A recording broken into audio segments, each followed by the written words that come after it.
Right, let us start with the questions. Secretary of State for Defence, Lillian Jones. Question number 1, Mr. Speaker. Secretary of State.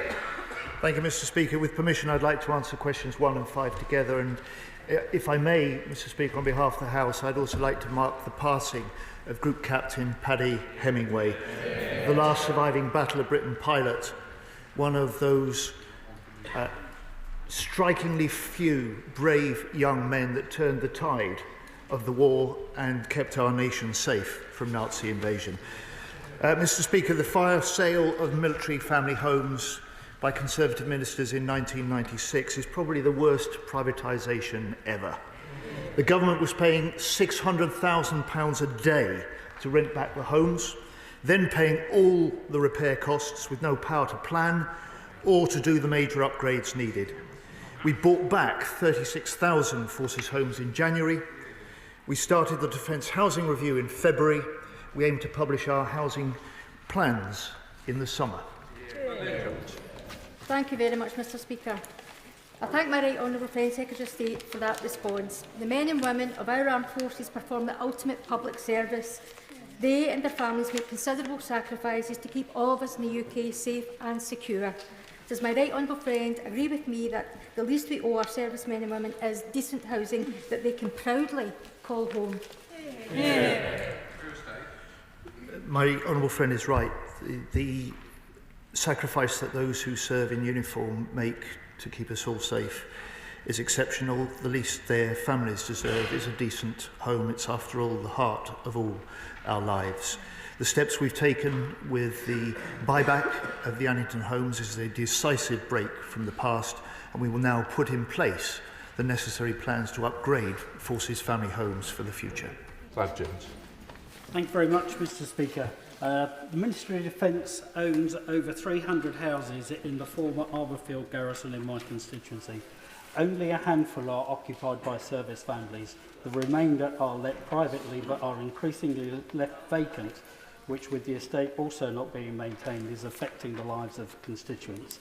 I'm told that no decisions can be taken on the future until a housing strategy is completed. Can an early decision be taken by the Ministry of Defence on housing in Arborfield to stop the neglect and return much needed affordable housing to the market?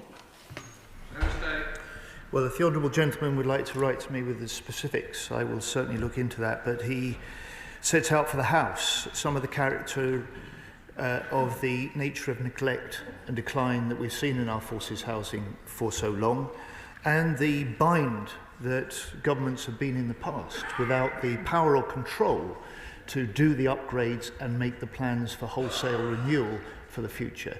That is what our housing review will start to fix. We can't fix these deep-seated long-run problems overnight, but we are determined to do better than we've done in the past. Okay. Thank you, Mr. Speaker. Can the Secretary of State reassure Forces families in North Durham that the Labour government is ending the failed papering over the cracks approach that the previous Conservative government had, and it is instead taking action to deliver new high-quality family homes for our service personnel over the years to come? I can indeed, Mr. Speaker. He and I stood on a manifesto in which we were elected as a government to end the scandal of Forces family homes. The buyback that we've put in place now is the start to deliver on that promise for Army and other Forces families, and to deliver, as we are on a number of fronts, for defence. Thank you very much, Mr. Speaker. The litany of complaints I receive from service families in Gosport in accommodation include damp, black mould, unsafe electrical wiring and wastewater flowing into homes. One constituent wrote to me, "The overall condition of our flat is unfit for purpose, unhygienic and, quite frankly, a threat to our safety." Now, this has been going on for decades and under successive governments, and our service people, quite simply, deserve better. Their families deserve better. So what I want to know on behalf of my Gosport constituents from the Secretary of State is, when will we begin to see tangible differences? Pinnacle and Vivo are not fit for purpose. When will we see them actually being replaced with an organisation that can do these repairs and do them properly? And I'd love to invite the Secretary of State to Gosport to come and see some of this appalling service family accommodation for himself.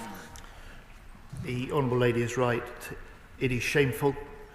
Her government had 14 years to fix the problem. We are now doing that job.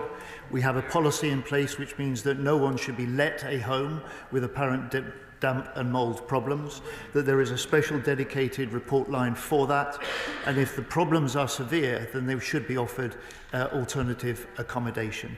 But the Housing Defence Review that we now have underway, that will report in the summer, will set out the plans for that long-term overhaul of these very deep-seated and overdue neglect of these problems.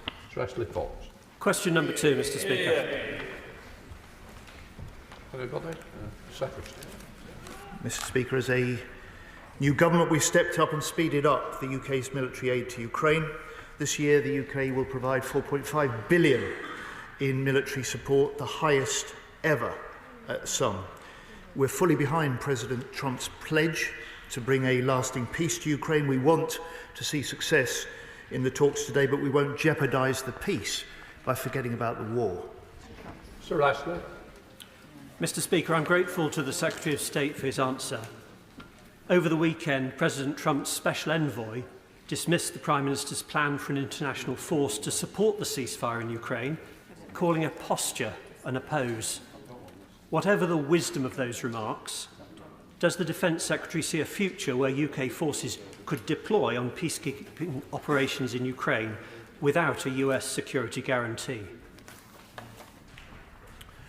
Mr. Speaker, as the Chief of the Defence Staff said over the weekend, no one should be in doubt that the work that the UK with France is leading to pull together a coalition of nations willing to step in and help ensure the lasting peace in any negotiated settlement in Ukraine is critical and substantial. The UK is determined and will lead that effort. Tom Rockland. This year, the UK is providing Ukraine more financial aid through military support than at any time since Putin's illegal invasion. Does the Minister agree with me that it is crucial to wider European security and our own security here in the UK that we continue to support Ukraine and ramp up the pressure on Putin? I do indeed, Mr. Speaker. Putting the Ukrainians in the strongest possible position as they choose to go into discussions is part of the responsibility and commitment of this government. We plan the support we provide very closely with Ukraine. Our 2025 plan to support Ukraine has been developed with them and reflects what they need most: drones, air defences, ammunition, which is why this month the Prime Minister announced a £1.6 billion deal to supply more than 5,000 LMMs, air defence missiles built in the UK. So both backing the Ukrainians in their fight and boosting British jobs and business. Sir Julian Lewis. In this age when the plot of the Manchurian Candidate appears more like a documentary on US politics than a work of fiction, has the government received any indication that its efforts militarily to support Ukraine would be actively opposed or blocked by the Trump administration? Well, Mr. Speaker, the Prime Minister has made clear that the security arrangements or guarantees in Ukraine, in the context of a negotiated peace, will need US support. I've made the same point strongly in my discussions with Secretary Hegseth, and my job now as Defence Secretary is to put Ukraine in the strongest possible position by continuing levels of UK military aid, encouraging other nations to do more, and to develop alongside the French the plans for a multinational support to keep the long-term security of any peace in Ukraine. Paul Wall. Rochdale's Ukrainian community is fervently proud of what the Prime Minister has done in recent weeks, not just on the diplomatic front, but also record amounts of support for Ukraine militarily. But does the Secretary of State agree with me it's really important to call out the Russian lies and propaganda that have been propagated of late, including the lie that somehow Ukraine is not a real country, that it's a fake country, and also somehow the lie that Britain's security does not also depend on Ukraine's security? My honourable friend is right. The first line of defence of the UK and of Europe is in Ukraine. They share our values.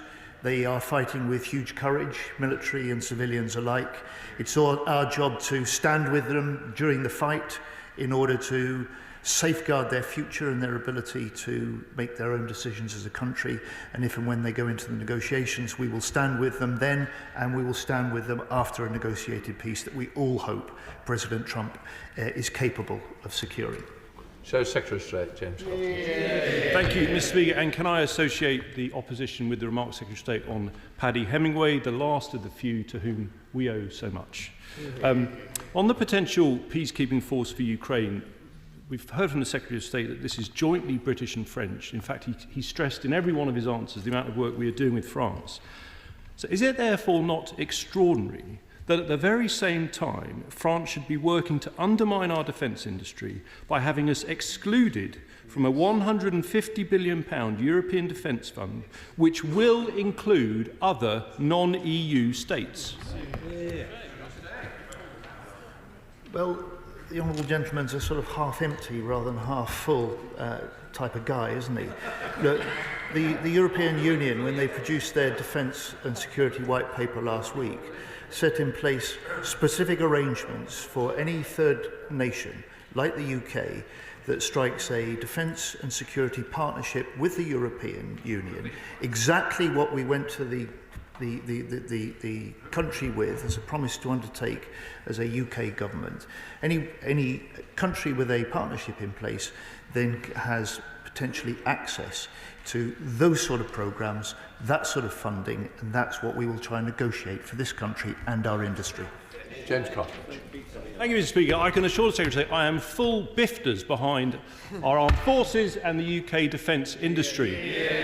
Isn't this the point? We provide unconditionally to European NATO countries our nuclear deterrent 24/7. Our army is in Estonia defending Europe's eastern flank, and we have done more than any other European nation to support Ukraine. So can I ask the Secretary of State if he and the Prime Minister will stand up to President Macron and stress to him this is the worst possible time to prioritise fishing rights over Europe's collective security? I just say to the honourable gentleman, look, drop that Brexit rhetoric. We are leading efforts with the French government and the French military to meet the challenge of the US and the requirements of the Ukraine to have a coalition of countries willing to stand with Ukraine in the context of a negotiated peace to help them secure enduring stability and deterrence to prevent Russia reinvading that sovereign country. Colin Miller. Question number 3, Mr. Speaker. Minister. With permission, Mr. Speaker, I'd just like to answer question 3 and 19 together. I've always said you train people to join the military, train them to be in the military. We don't necessarily train them to be a civilian when they leave. And that's why this government has taken swift action to support veterans upon leaving. Last month, I launched Ascend, which will help veterans thrive into post-service careers. Our hugely successful career transition partnership has now seen 88% of all veterans leaving straight into employment since October. We've extended national insurance contributions relief from April 2026 for employers who recruit veterans. And on top of that, this government has awarded £3.7 million in veterans' housing grants. I'm a firm believer that for the last 14 years, we haven't taken enough responsibility for supporting our veterans, and plans that we will unveil in the future will actually take a step in the right direction to improving that. Lord Miller. Thank you, Mr. Speaker. I'd like to thank the Minister for his response. I recently visited the Hayford and Bicester Veterans Group in my constituency, which was set up by Ian Ridley to support fellow veterans across the region. This fantastic initiative brings together a range of services from charities, the NHS and local authorities to support veterans. Yet in speaking to Ian, I was amazed to discover that there is no funding from the MOD and that veterans in our region are not signposted towards its services when they leave the armed forces. So may I invite the Minister to come with me and visit this fantastic work so we can also discuss how we can make it more routine that the kinds of services it offers are made available to our fantastic veterans. I'd like to thank the Honourable Member for making those points, and I'd like to thank all of the individuals that are probably primarily volunteers supporting veterans within his constituency. I just 2 days ago visited another tri-service veterans hub that is delivering probably exactly the same types of services, and what we often find is a lot of support out there, but it's actually navigating veterans to the right place to get it, and we're working on plans to help them navigate that process to get the help they need. Tom Gordon. Thank you, Mr. Speaker. Harrogate is a proud armed forces town with the Army Foundation College located in it. Nearby, we've also got Menwith Hill and Catterick. North Yorkshire as a whole plays an important part for our armed forces. One of the things that I've heard from speaking to veterans in my constituency is that they've often moved back there after postings throughout their career. When they return to North Yorkshire, they're having issues accessing housing through the local authority. So what conversations is the Minister having with local government colleagues to ensure that local authorities better understand how to listen to the needs and adaptations that veterans need when accessing local authority housing? I'd like to again thank the Honourable Member for the question. As he well knows, access to housing, social and affordable housing across the country is a severe issue. We work with a lot of local councils explaining to them the covenant as a whole and trying to get veterans fast-tracked. Op Fortitude is a prime example of that. We've had 3,000 referrals, 825 veterans put into housing in a relatively short period of time, and I'd like to connect you up with them to ensure any veterans that need that support, we can signpost them in the right direction. Catherine Atkinson. Speaker, I visited Richard, a veteran in his home provided by Daventio Housing, which is a trust in Derby that offers homes for those without, including those who served in our armed forces. And volunteers from Daventio recently renovated a house in the city specifically for veterans. Does the Minister agree with me that support like this is vital? And can he tell us what the government is doing to help provide housing, care and support for our veterans in need? I'd like to thank for the points made and also congratulate the individuals within that specific charity and trust for supporting the veterans within our constituency. One thing I've realised as visiting so many different parts of the UK now is the phenomenal volunteer support that veterans often have to rely on. And what we would like to do as we move forward is put in place a structure that helps focus that support, but also direct veterans to the support they need in a faster and more effective way. And those are the plans that we'll look to unveil in due course. Speaker, will the Minister meet with me and other members of the APPG on the armed forces to discuss rolling out the best practice of some fire authorities to give those who've served our country an automatic interview in relevant roles in the public sector? I think this is a brilliant idea that would really benefit my constituents in Darlington, and I think those who've gone above and beyond to serve our country should be served by all of us on their return. I think this is a great initiative. Service beyond service is something we should be promoting, and I'd like to take that as best practice, have a look at it and see if we can roll it out across the nation. So when individuals leave the military, they can get at least a first interview into the fire service, the police, the NHS or any other public services available. So thank you very much for bringing that up. Shadow Minister Mark Francois. Thank you, sir. Veterans who served in Northern Ireland will no doubt welcome the Veterans Minister's decision, as first suggested by the Shadow Defence Secretary, that the MOD should judicially review the recent coroner's verdict regarding the shooting of several IRA terrorists at Clonau. Well done. But why not go further to protect veterans and drop the plans to revoke large parts of the Northern Ireland Legacy Act, which would only serve to facilitate yet more inquests of this type? Very good. Very good. So I'd like to thank the Honourable Member for what is a really important point, and I share the concerns and visited Northern Ireland just 2 weeks ago of many veterans who've served in Northern Ireland, and in particular the misinterpretation of the challenging context of which a lot of these inquests and inquiries are taking place. And may I remember both sides of the House that not so long ago, in the 70s, 80s and 90s, there were major explosions in every major city in the UK. There were assassinations taking place across the UK, that killings were a regular event in Northern Ireland, and we sent our service personnel there to protect peace, save lives and indeed prevent a civil war. Sides of the House.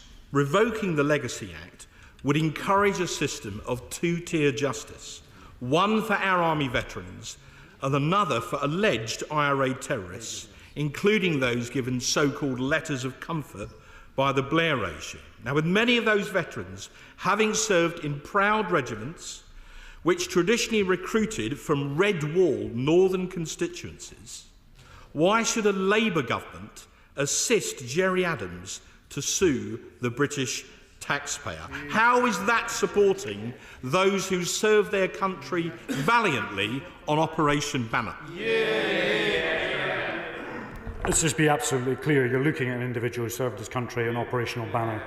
So I understand the issues for all of our veterans, and I've been working very, very hard with the Northern Ireland Office to make sure that veterans' welfare and legal services are provided to ensure that anyone involved in any of the investigations get the support they require, and we can minimise the impact on what are quite a unique group of elderly veterans. Nick Timothy. Question number 4, Mr. Speaker. Minister. Thank you, Mr. Speaker. With your permission, I'll answer questions 4 and 7 together. We are committed to maintaining and enhancing the security and resilience of critical undersea infrastructure, just as the Defence Secretary called out the activities of the Russian spy ship Yantar hovering over our undersea cables. Let those who threaten the UK or allies be in no doubt that we will defend our undersea infrastructure. This is just one area that the Strategic Defence Review is looking at in order to enhance our homeland security. Nick Timothy. Thank you, Mr. Speaker, and I thank the Minister for the answer. In January, I asked the Defence Secretary which single minister is responsible for the security of offshore infrastructure. We know Russia and China target interconnectors and undersea cables. We know Russia places listening devices on our wind turbines to monitor submarines, and we know that China controls the tech in the turbines that the Energy Secretary wants to buy. The Defence Secretary couldn't answer me in January, and neither did the Prime Minister when I asked him about this earlier this month. So when are we going to find out who is actually in charge? Well, there's no doubt in my mind the Prime Minister is responsible for the security of this nation, and he delegates different areas to different departments. That is a completely normal way of dealing with our national security.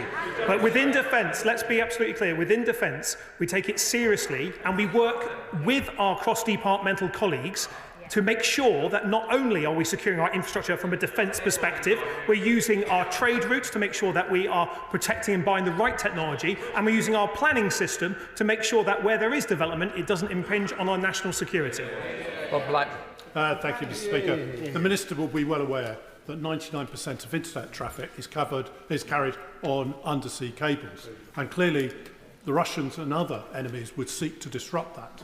Will the Minister look at utilising autonomous minesweepers that can therefore be deployed to protect our undersea cables? And in particular, will he commit to be looking at introducing that in the Black Sea if there is actually a truce between Russia and Ukraine, so that their cables are protected as well, because that's part of the NATO infrastructure? Well, I'm grateful for his question. He's right that data subsea fibre optic cables carry out 99% of our data. Many people believe it's satellites, but it's actually cables. As a country, we're investing in new technologies, and I would expect that as we get further down towards the time that the Strategic Defence Review is published, he will be able to see the ambition that we have as a government to invest more in autonomous systems, not only to support undersea cable protection, but also to deal with the threats of Russian submarines and other capability and other threats to our nations, making sure that we're investing in our defence capabilities and supporting those people who serve as well. Are you standing? Tell me you're standing. I wasn't sure whether you'd change your mind. Chair of the Select Committee, Tamas Singh Desi. Thank you very much. Mr. Speaker, with escalating threats to our critical infrastructure, I was concerned by reports over the weekend that our armed forces chiefs are apparently being gagged over the upcoming Strategic Defence Review, which of course, has been described by some as limp. I'm fully aware that recognising the dangers that the government has invested or announced the largest increase in defence spending since the end of the Second World War. But at this critical time, we certainly should not be sidelining our service chiefs or penny pinching on our nation's defence. So would the Minister like to take this opportunity to reassure the nation that our strategic defence review, when published, will be bold, ambitious and anything but limp? Absolutely, Mr. Speaker. We live in incredibly difficult times, and that is why this government is meeting the moment with increased defence spending, the biggest reform of our defence in 50 years, investing in new technologies, investing in our people that keep our country safe, and from the most senior generals and admirals down to privates and sailors, giving all our armed forces that renewed determination to make sure that they understand how we defend our country in best interest, but that the nation backs them in defending our country as well. There'll be more announcements further to come, Mr. Speaker, but let us all be in no doubt that this whole House backs our armed forces and that we look forward to the further investment that we're seeing coming in our defence in due course. Look there. Thank you, Mr. Speaker. Can I welcome the UK's leadership on this issue? The proposed Aquin interconnector raises serious concerns about the security of UK undersea infrastructure, particularly given the significant political donations made by its owners to various Conservative politicians. So will the Secretary of State, further to the previous question, confirm that the SDR will include protecting domestic security as a central focus? Well, I'm grateful for the honourable gentleman for his question. I met recently with a cross-party delegation, including Labour MPs for Portsmouth and the Conservative MP for Fareham as well, to talk about the Aquin interconnector. It is part of a planning decision being taken by the Department for Energy, so it's difficult for me to comment on. But let me be absolutely clear that we take defending our underwater infrastructure very seriously and will continue to make decisions that support that defence in due course. Sarah Dyke. Question number 6, Mr. Speaker. Minister. Mr. Speaker, over the last 24 years, I've had the absolute privilege of working with amazing servicewomen across the armed forces, but also within the police, the NHS, and of course our intelligence service.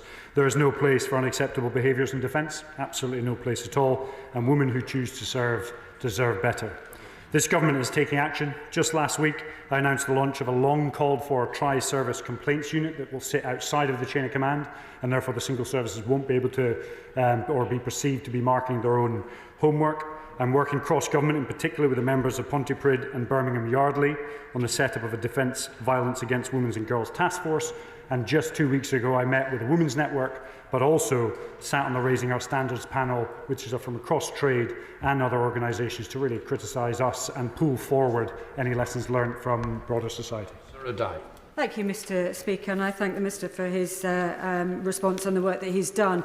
But the 2024 Armed Forces Continuous Attitude Survey reported that 13% of female personnel experienced sexual harassment in service during the prior 12 months, and many women have said they wouldn't report an incident due to the fear of the consequences. The new Tri-Services scheme announced recently is welcome, but what steps is the Minister taking to make it genuinely independent, to ensure women's confidence in the scheme and that their safety while serving in the armed forces?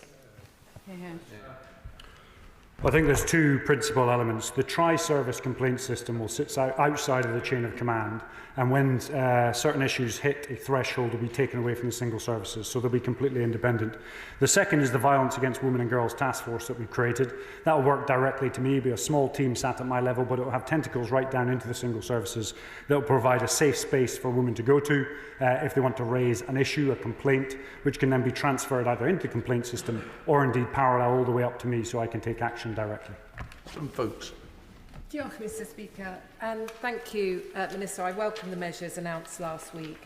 My constituents of Monmouthshire and those people across wider Wales would be really interested to hear more from the Minister about the new Violence Against Women and Girls Task Force and the regional and national champions, and how that will ensure everyone who serves in the armed forces can do so in safety.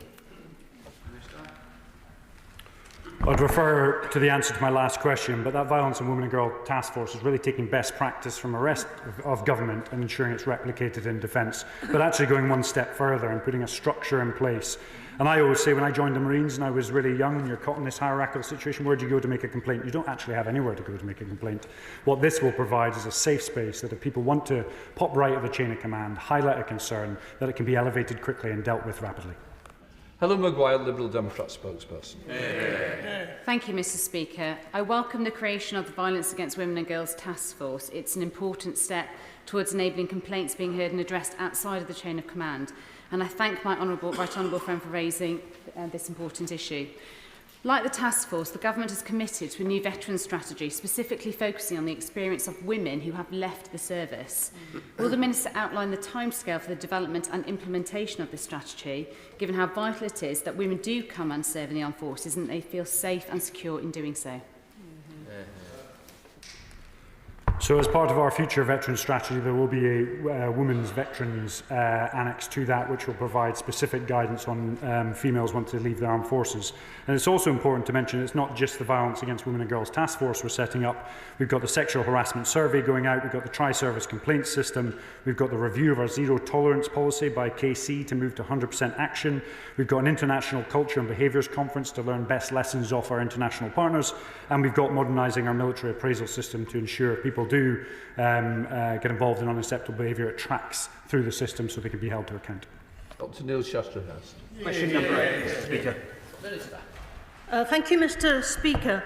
The Defence Secretary raised this issue at the meeting of all NATO defence ministers in February and has held a number of discussions with NATO allies since, including with the US Secretary of Defence and in meetings with JEF and E5 allies. European allies are stepping up within NATO, and the UK is leading efforts to increase defence spending and expand defence industrial capacity.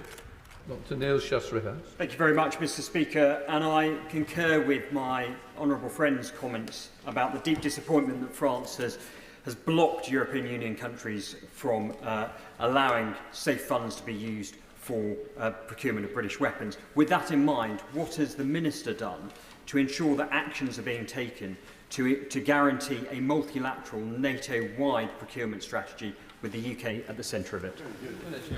Well, Mr. Speaker, I have met with a number of my equivalents bilaterally, but I think it's important to say that we welcome REARM, that initiative, and it's in all of our interests for the Security Action for Europe to allow Member States to partner with the UK.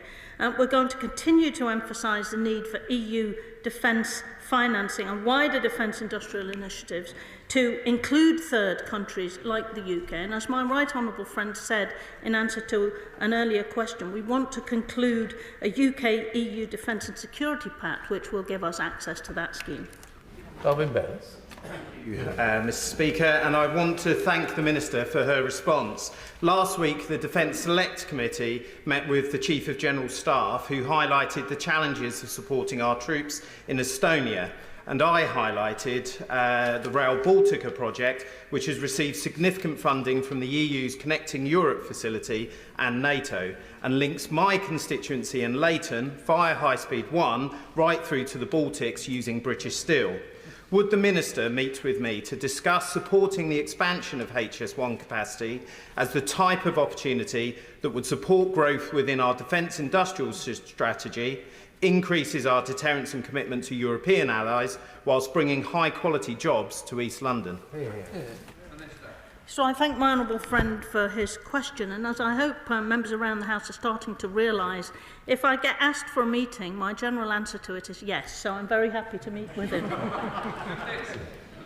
Thank you, Speaker number 9. Minister. Mr. Speaker, we inherited a broken recruitment system from the Conservatives. We promised to take steps to fix it, and we are. The largest pay increase in 20 years for those who serve, 35% pay increase for recruits, scrapped over 100 outdated medical practices, created a new direct entry cyber pathway, a conditional offer within 10 days of applying, and a training start date within 30 days, and we've announced a new tri-service recruitment scheme to attract the very best to our armed forces. Thank you, Mr. Speaker. Can I thank the Minister for his response? My constituency of Dartford has a proud military history. with the need to expand our armed forces, which we see at the moment, how can we help a new generation of young people in Dartford to access highly skilled and rewarding careers across all the armed forces?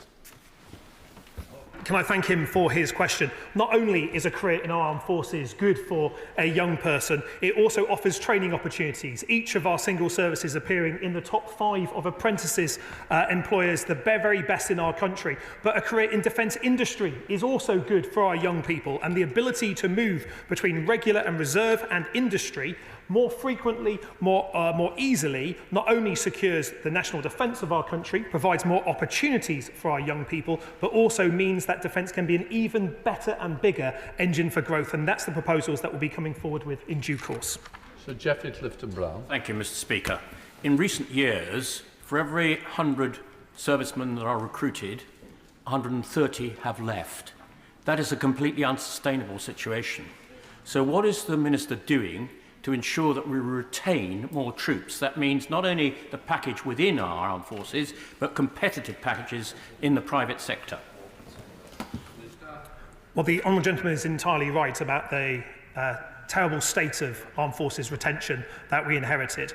We've seen armed forces morale drop from 60% in 2010 to only 40% in July last year. So we do need to invest more in our armed forces. That's why we've given the biggest pay rise in 20 years. That's why we're bringing defence housing back into public control so it can be invested in. But it's also why we're creating the Armed Forces Commissioner to provide an independent champion for service welfare matters for those who serve. But we do need to invest more, and that's why together with my ministerial colleagues, we've created an Armed Forces Retention and Recruitment Board within the MOD to focus efforts on improving service life for all those who serve and their families.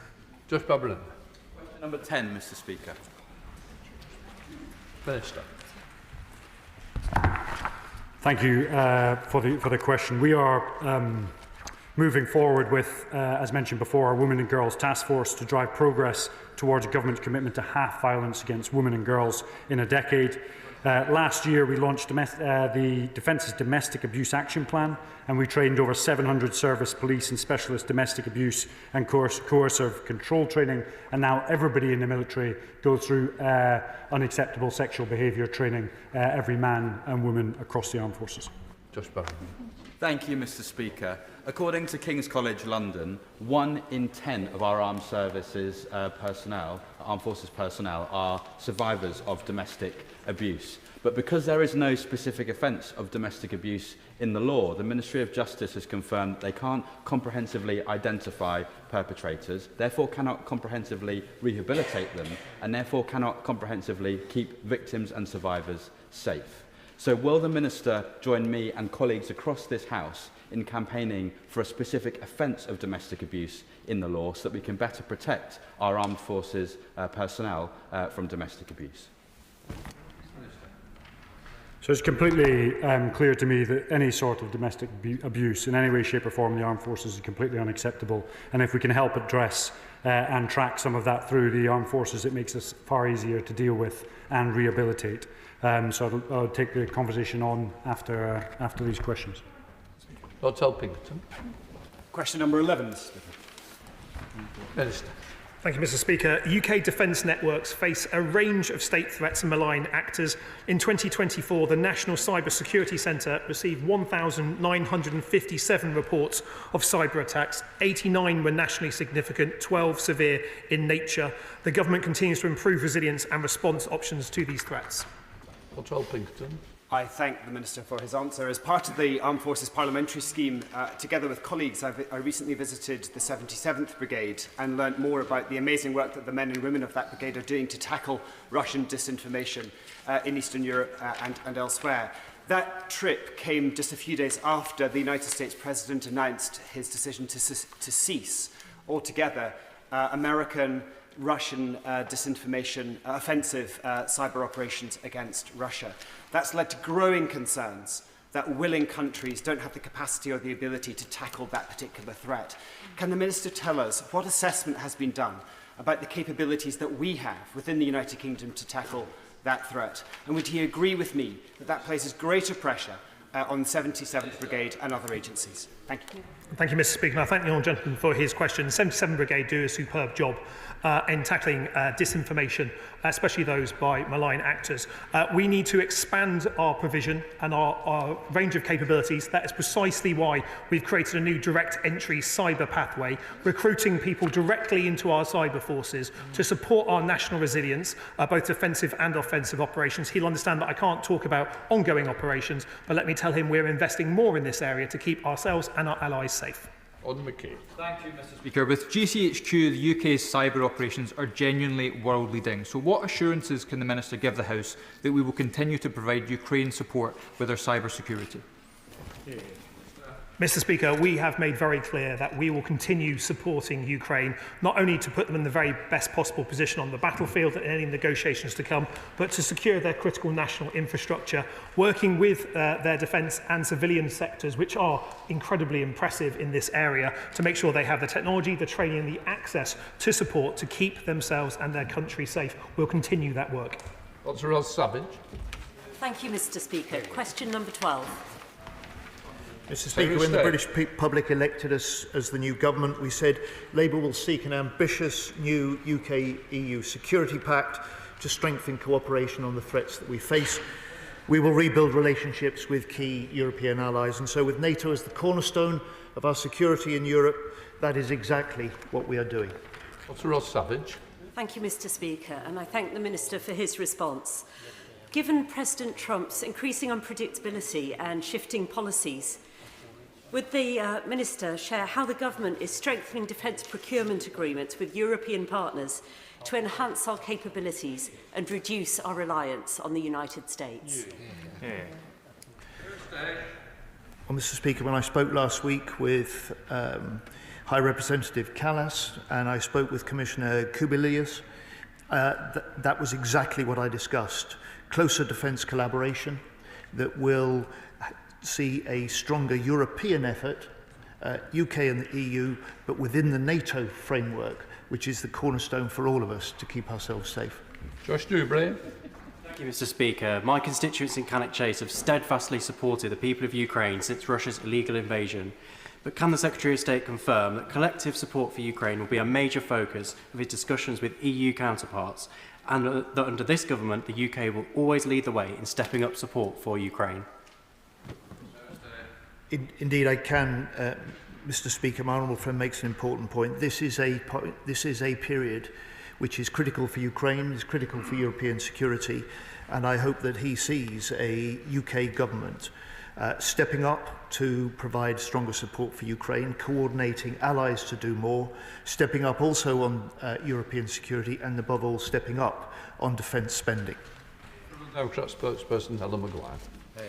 Thank you, Mr. Speaker. So we support the Government's commitment to strengthening defence ties with our European partners, but it needs to go further and faster to ensure that the UK doesn't get left behind.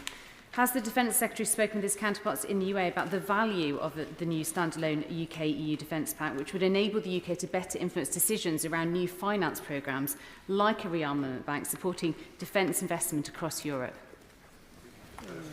Yes, last week I met with High Representative Callas. I spoke with Commissioner Kubilius, and that was exactly the subject of our conversations. Jamie Stone. Number 13, Mr. Speaker. Minister. Thank you, Mr. Speaker. The UK is fully committed to the Joint Expeditionary Force. I discussed the JEF in my visits in Denmark, Latvia, Finland, Lithuania and Netherlands last month, and I meet regularly with the JEF partners' defence attachés, including last week. Jamie Stone.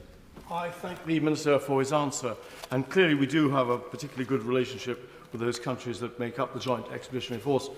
Mr. Speaker, the Minister and I have both completed the Parliamentary Armed Forces scheme and have both plunged into the snowdrifts in Norway at Bardufoss. Some of the kit the Norwegians had was particularly impressive, I'm sure the Minister would agree. So could I press the Minister, what work can we do with these countries in the Joint Expeditionary Force on the front of procurement and design and perhaps development of equipment? Just to clarify to the House, there were different snowdrifts at different times, otherwise there could be stories around there.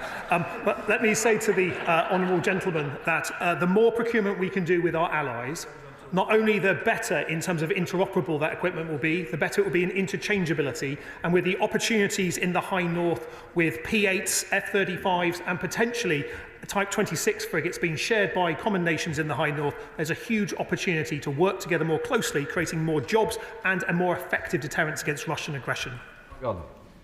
Number 14, Mr. Speaker. Thanks, sir. I'd like to thank the honourable member for the question. I've visited multiple cadet units now all over the country, and I've been truly astounded at the social mobility cadets provides for a whole range of youth, over 140,000 cadets that we have at the moment, supported by 26,000 volunteers. And we're doing everything we can over time to look to expand those programmes and ensure the opportunity is available for everybody from every walk of life. Well done, thank you, Mr. And I thank the Minister for his answer. In my role as the new chair of the British Shooting Sports Council, I take a very keen interest in cadet target rifle shooting. And the Minister will be aware that the Ministry of Defence is proposing to withdraw from service the 7.62 target rifle, cadet rifle, from 2026 and the 2.2 rifle just 2 years later. Aside from depriving cadets from the opportunity to learn the highly disciplined and valuable skill of firearms safety and use, it calls into question the future of target rifle shooting within the UK. Would the Minister be prepared to meet with me and representatives of the shooting community and target rifle community to come along and discuss opportunities to try to reverse this? Very good. I'd like to thank you again for the point, and I would quite happily come and talk through that in due course. Being in the military for 24 years, I spent a lot of time shooting, and I can see the benefits of it, so absolutely. Martin. Thank you, Mr. Speaker. Number 15, please. Minister. Mr. Speaker, SMEs can help us make defence an engine for growth in all of our nations and regions. I want to see far more involvement from SMEs in our procurement, providing agility, innovation and resilience as we seek to ramp up our industrial production. That's why the Prime Minister recently launched a new Defence SME Support Hub and committed us to publish a new target for MOD spend with SMEs. Amanda Martin. Thank you, Mr. Speaker, and I want to thank the Minister for her response. Last week, as part of the Armed Forces Parliamentary Scheme, had the privilege of visiting His Majesty's Royal Naval Base in Portsmouth to meet personnel and see equipment made and currently in use in our armed forces, made by Accuracy International and Sig Sauer, an SME firearms manufacturer in my constituency of Portsmouth North. Mr. Speaker, Accuracy International provides employment for over 100 local people. Can I ask the Minister what she is doing to ensure companies like Accuracy International and Sig Sauer are given a fair shot in procurement of defence and continue to provide jobs in my city? A fair shot. So, I'd like to commend her on her puns, but I know that Accuracy International have made a great contribution to UK defence and export. I've been talking to defence firms, many of these SMEs, during the Defence Industrial Strategy consultation, and I hope that the changes we're going to make to speed up procurement and provide more access to opportunities will transform the chances they have of doing business with us, whilst making defence an engine for growth across all of our nations and regions. Good job. Thank you, Mr. Speaker. We are shortly to appoint a National Armaments Director at a salary of over £600,000 a year. And I hope that colossal salary comes with it the mandate to be able to tear up the book when it comes to defence procurement as we rearm the nation. So can the front bench reassure us that when we get the National Armaments Director back to the Defence Select Committee in a year's time, they aren't saying, well, we tried to change things, but they wouldn't let me? Mr. Speaker, I can assure the honourable gentleman that we're tearing up the way in which procurement works before the National Armament Director actually moves into his place. One of the biggest jobs in government, and a job that needs the right salary to attract the right person. I'm absolutely clear that we will be doing things differently, and the National Armaments Director will be held accountable for making sure that we do. We now come to Topicals. Gurinder Singh Jassan. Topical question on, Mr. Speaker. Mr. Speaker, a lot has happened since the last defence oral 6 weeks ago. The Prime Minister has announced the largest sustained increase in defence spending since the end of the Cold War, hitting 2.5% of GDP by 2027, 3% in the next Parliament. I've chaired the Ukraine Defence Contact Group of nearly 50 countries, the first European Defence Minister to do so, which secured an extra €1.5 billion worth of military support for Ukraine. And with France, the UK is leading plans to put together a coalition of the willing to secure any peace deal in Ukraine. with 31 nations joining a planning meeting last week at Permanent Joint Headquarters, with further meetings there this week as we accelerate that planning. Mr. Speaker, this is a government stepping up on European security, stepping up on Ukraine, stepping up on defence spending, and in all areas. This is the UK leadership in action. Gurinder Singh Jassam. Mr. Speaker, the government commitment to use defence procurement to strengthen our industrial sector is very welcome. Can the Minister please outline how the government is supporting local manufacturers across the UK and ensuring that defence contracts contribute to long-term industrial growth and job creation, in particular encouraging and supporting companies like Target Housewares in my constituency, a private ethnic minority-owned business and one of the UK's largest producers of pot and pans and bakeware, using advanced and extremely energy-efficient techniques. Mr. Speaker, I can indeed, my honourable friend is right, SMEs are often the driver of productivity, the driver of innovation, and we recently announced that we will be setting targets for an increasing share of defence contracts to go to SMEs, alongside the formation of a new Defence Innovation Office. James Cartledge, Shadow Secretary of State. Yeah. Thank you, Mr. Speaker. If our forces go to Ukraine, it will be as part of a peacekeeping mission. But as the Veterans Minister reminded us earlier, on Operation Banner, that was also described as being there to keep the peace. Yet decades later, those who served are being hounded in our courts, and in Iraq, our soldiers were subjected to hundreds of vexatious claims. So if our forces go to Ukraine, will the Secretary of State consider derogating from the ECHR so as to maximise our protection against possible lawfare? Mr. Speaker, if we go into Ukraine, we will be going into a negotiated peace, not a shooting war. Our aim is to secure borders, is to ensure safe skies, is to ensure safe seas.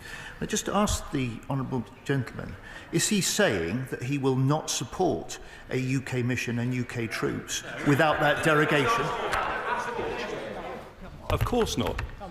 The Secretary of State knows perfectly well the Labour government derogated from the ECHR after 9/11. And there is a country in Europe which has derogated from the ECHR since 2015. That is Ukraine. It's because there's a war on. And surely he would recognise, even if it's a peacekeeping force, there will still be threats. And Russian nationals have been particularly adept at lawfare in our own courts. So I ask him, surely he will at least consider giving the maximum protection to our armed forces from vexatious claims by derogating from the ECHR if there is a deployment. Our armed forces will always have our fullest support. And just to be clear to the honourable gentleman, we are responding now, alongside France, to put together a coalition of the willing, responding to the challenge from the US for Europe to step up on Ukraine. We are responding to the requirement from Ukraine for security arrangements that will give them the conviction and confidence that any negotiated peace will last. That is a worthy mission. It's one that the UK is leading, and I would hope that it has the support of all sides of this House. Thank you, Mr. Speaker. Our troops must be able to trust the body armour that they wear to keep them safe. So can the Minister for the Armed Forces update the House on how withdrawing cracked, enhanced combat body armour is going, and when everyone in our forces can expect to know that their body armour is safe? Well, I thank the honourable gentleman for his question. I fully agree with him. On something as fundamental as body armour, Mr. Speaker, we back our troops. I ordered an immediate action to replace ECBA on the front line, flying new body armour to units worldwide. Rapid testing of plates is underway, and our people should know that their safety matters to this government, and we will act to keep them safe. John Lamont. Thank you, Mr. Speaker. Last week it was announced that the SNP government are sending more shipbuilding contracts abroad. 7 Kalmat ferries that could be constructed on the Clyde will instead be built in Poland. So can the Minister share how many warships the United Kingdom government are currently building in Scotland? Excellent question. As Mr. Speaker, as the honourable gentleman will probably know, there are the Type 31s being built at Rosyth and the Type 26 is being built at Govan. So we've got a programme for 8 at Govan. We've got so far 5 at Rosyth. So that's the current number. 8 plus 5. Oliver Ryan. Thank you, Mr. Speaker. As you know all too well, Lancashire has a proud defence manufacturing pedigree at the cutting edge of our British sovereign capability. You think manufacturing, you think Lancashire. Will the Minister for Procurement continue to champion Lancashire's defence jobs, and will she commit, although I understand this is cheeky, to replacing the Tranche 1 Typhoon aircraft with new, modern, Lancashire-made Typhoons? Yeah. Mr. Speaker, can I commend my honourable friend for the way in which he's asked this question?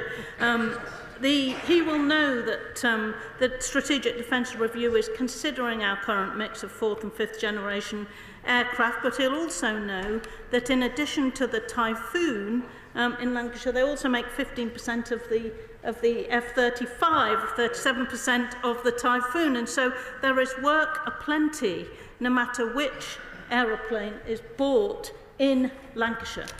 Franklin. My constituent Sam served in Afghanistan and suffers from PTSD. Although he's entitled to compensation, his condition has left him struggling with the forms, and 10 years on he's been told he can only have £600 when he's entitled to £2,000. Can the Minister explain what steps are being taken to ensure those who give so much serving our country are helped to access the financial assistance they are entitled to and not blocked by bureaucracy? Yeah. I think that's a really valid question. We pay out over £1.5 billion a year in compensation, the Armed Forces Compensation Scheme and the War Pension Scheme. So if you'd like to write to me on that specific case, I can have a look into it. But I'd also refer you to Op Courage, which is obviously linked to mental health and has 34,000 referrals to date.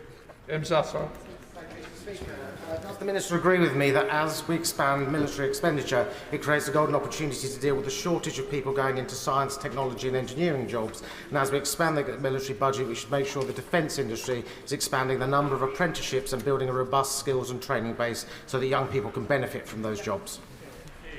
Well, I agree very much with my honourable friend, and of course there are skill shortages across much of manufacturing, not only defence, and so there is certainly going to be an issue. But I can tell my honourable friend that the apprentices that I've met in the defence industry tend to smile the whole time. They are getting extremely good training for lifelong excellent jobs. So I'm absolutely certain that we can get that across to young people and ensure that defence gets its fair share of the skilled people that we need. Mr. Speaker, with the UK frozen out of the EU rearmament scheme, whilst defence contracts and security firms in Albania, Norway and South Korea stand to benefit, what estimates has the Secretary of State made about the potential loss of economic activity in the UK as a result of that?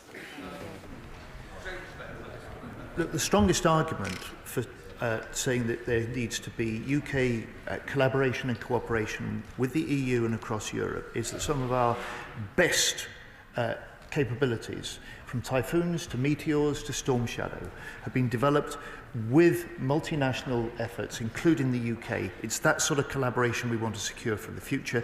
The EU White Paper gives us a basis for starting to negotiate that. Thanks.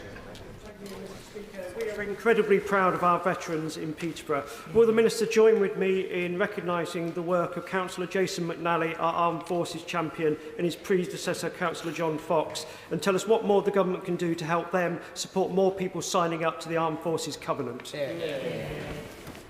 I'd like to thank the honourable member for highlighting two amazing individuals who are, I can imagine, providing a huge amount of hours to supporting the veterans community and indeed the Armed Forces community.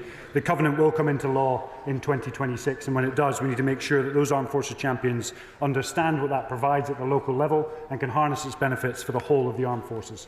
John Cooper. Mr. Speaker, thank you. The Hawk aircraft, most famous in the scarlet livery of the Red Arrows, is at the end of its service life. Can the front bench explain to us what steps they are taking to make sure we are going to replace that with a British-built sovereign capability?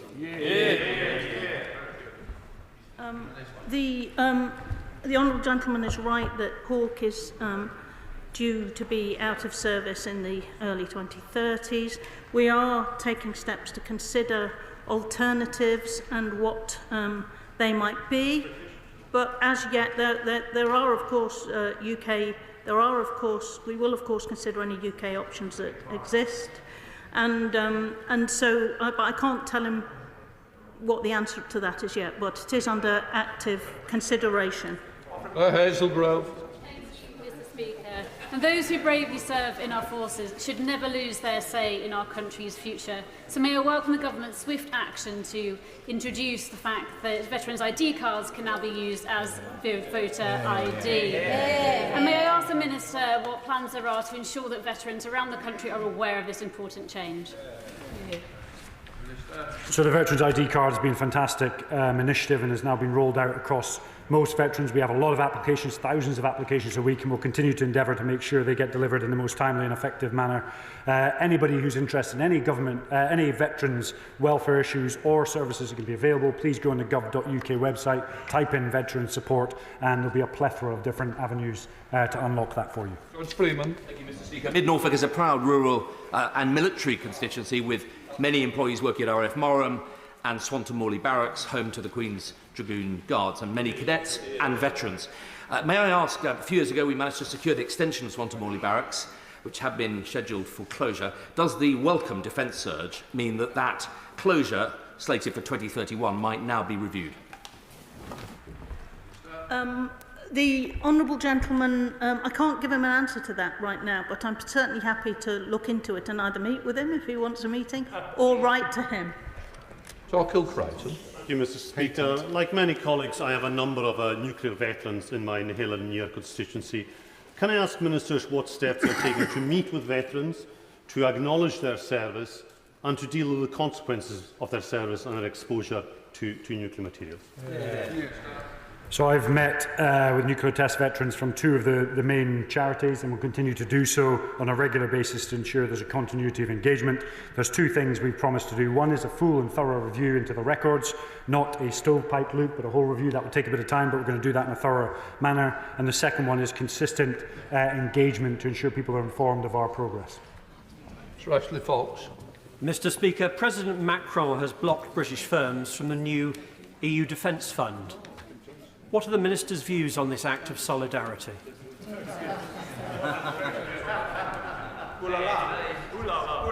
It's just not accurate. There's a new proposal for a strategy from the European Union.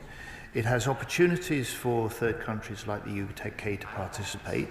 The discussions that we're having demonstrate the importance of the UK being able to collaborate industrially and as governments in order to meet the threats that we face. Kim Johnson. Thank you, Mr. Speaker. Does the Minister agree with me that when we discuss procurement and British-made weapons, that we also need to consider our responsibilities and our legal duties in terms of issuing of arms licences, and can the Minister agree with me that now is the time to talk about ending all arms sales to Israel? Mr. Speaker, we keep all of our arms exports constantly under review.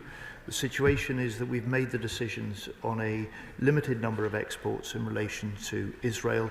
That position of keeping things under review continues, but we've got no plans at this stage to make any change. Mr. Speaker, Staff Sergeant Peter Clough died in February 2016 with an in-service designation to that death.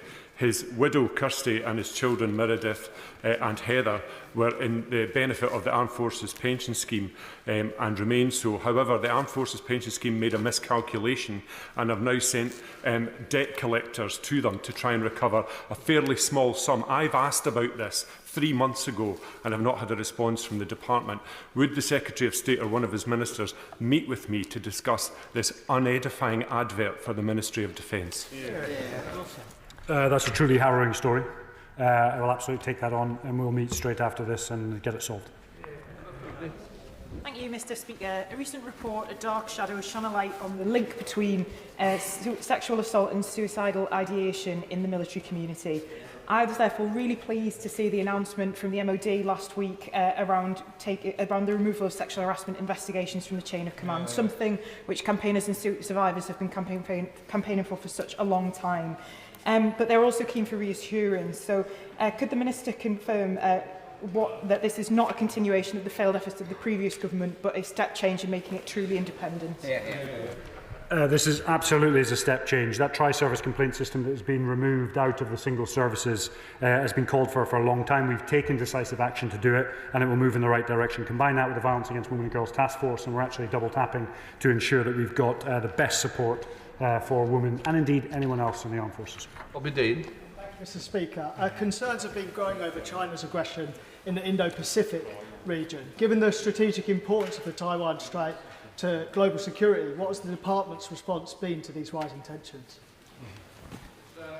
Well, I'm grateful for his question. We're certainly of the view that any difficulties in the Taiwan Strait should be resolved diplomatically without the use of force or coercion. The United Kingdom will be deploying our carrier task strike group to the Indo-Pacific later this year as a projection of our responsibility to the region, but also making clear that, difficulties are best resolved diplomatically. Nathan Davis. Speaker, on Friday I was pleased to join colleagues from across the House to hear the Royal Marines Band service in concert as part of the Mountbatten Festival of Music. Can I invite the Government to reaffirm its commitment to the Royal Marines Band service because they provide a huge contribution to defence diplomacy as well as combat operations? Thank you. Great question. I'd like to say that the Royal Marine Band Service are the best band service in our armed forces, and they're absolutely safe under our watch. They provide both a fantastic influence opportunity, but also they provide essential military services outside of their musical profession. David Davis. When the Defence Secretary answered the Shadow Secretary of State, he should know that this whole House supports the actions of the government to preserve peace in the Ukraine. But that was not the point he was making. He was asking whether the Ministry of Defence recognises it has a duty of care to soldiers who fight for their country and then face decades of lawfare, misusing the European Convention on Human Rights. Will the department do something to protect those soldiers? I say to the right honourable gentleman, we are totally committed to the duty of care we have, totally committed to standing by our forces, and we recognise that there was also legislation that the last government put in place to deal with any concerns in this place, the Overseas Operations Act. Becky Cooper. Thank you, Mr. Speaker. Drug-resistant infections have been rising in Ukraine and are a major challenge in treating wounded soldiers and getting them back to the front line. And we've also seen how these infections have spread outside Ukraine and into Europe. In the context of conflict, what steps is the Minister and their department taking to ensure antimicrobial resistance is appropriately considered in the National Security Strategy? I thank the Honourable Lady for her question. It is really important that we meet the threats we're facing that aren't just state actors, but a whole range of issues. I'll be very happy meeting with her to discuss her interest in this topic further. Thank you, Mr. Speaker. This afternoon I was contacted by the father of Theodore, who lives in Greyshot in my constituency. Theodore wants to go to the Army Foundation College in Harrogate in September, but Capita has not sent the request to his local surgery to get his medical record. Will the Minister in general look at how Capita is performing, but more especially make sure that Theodore can attend the Foundation College in September? Well, can I commend Theodore for his interest in attending Harrogate?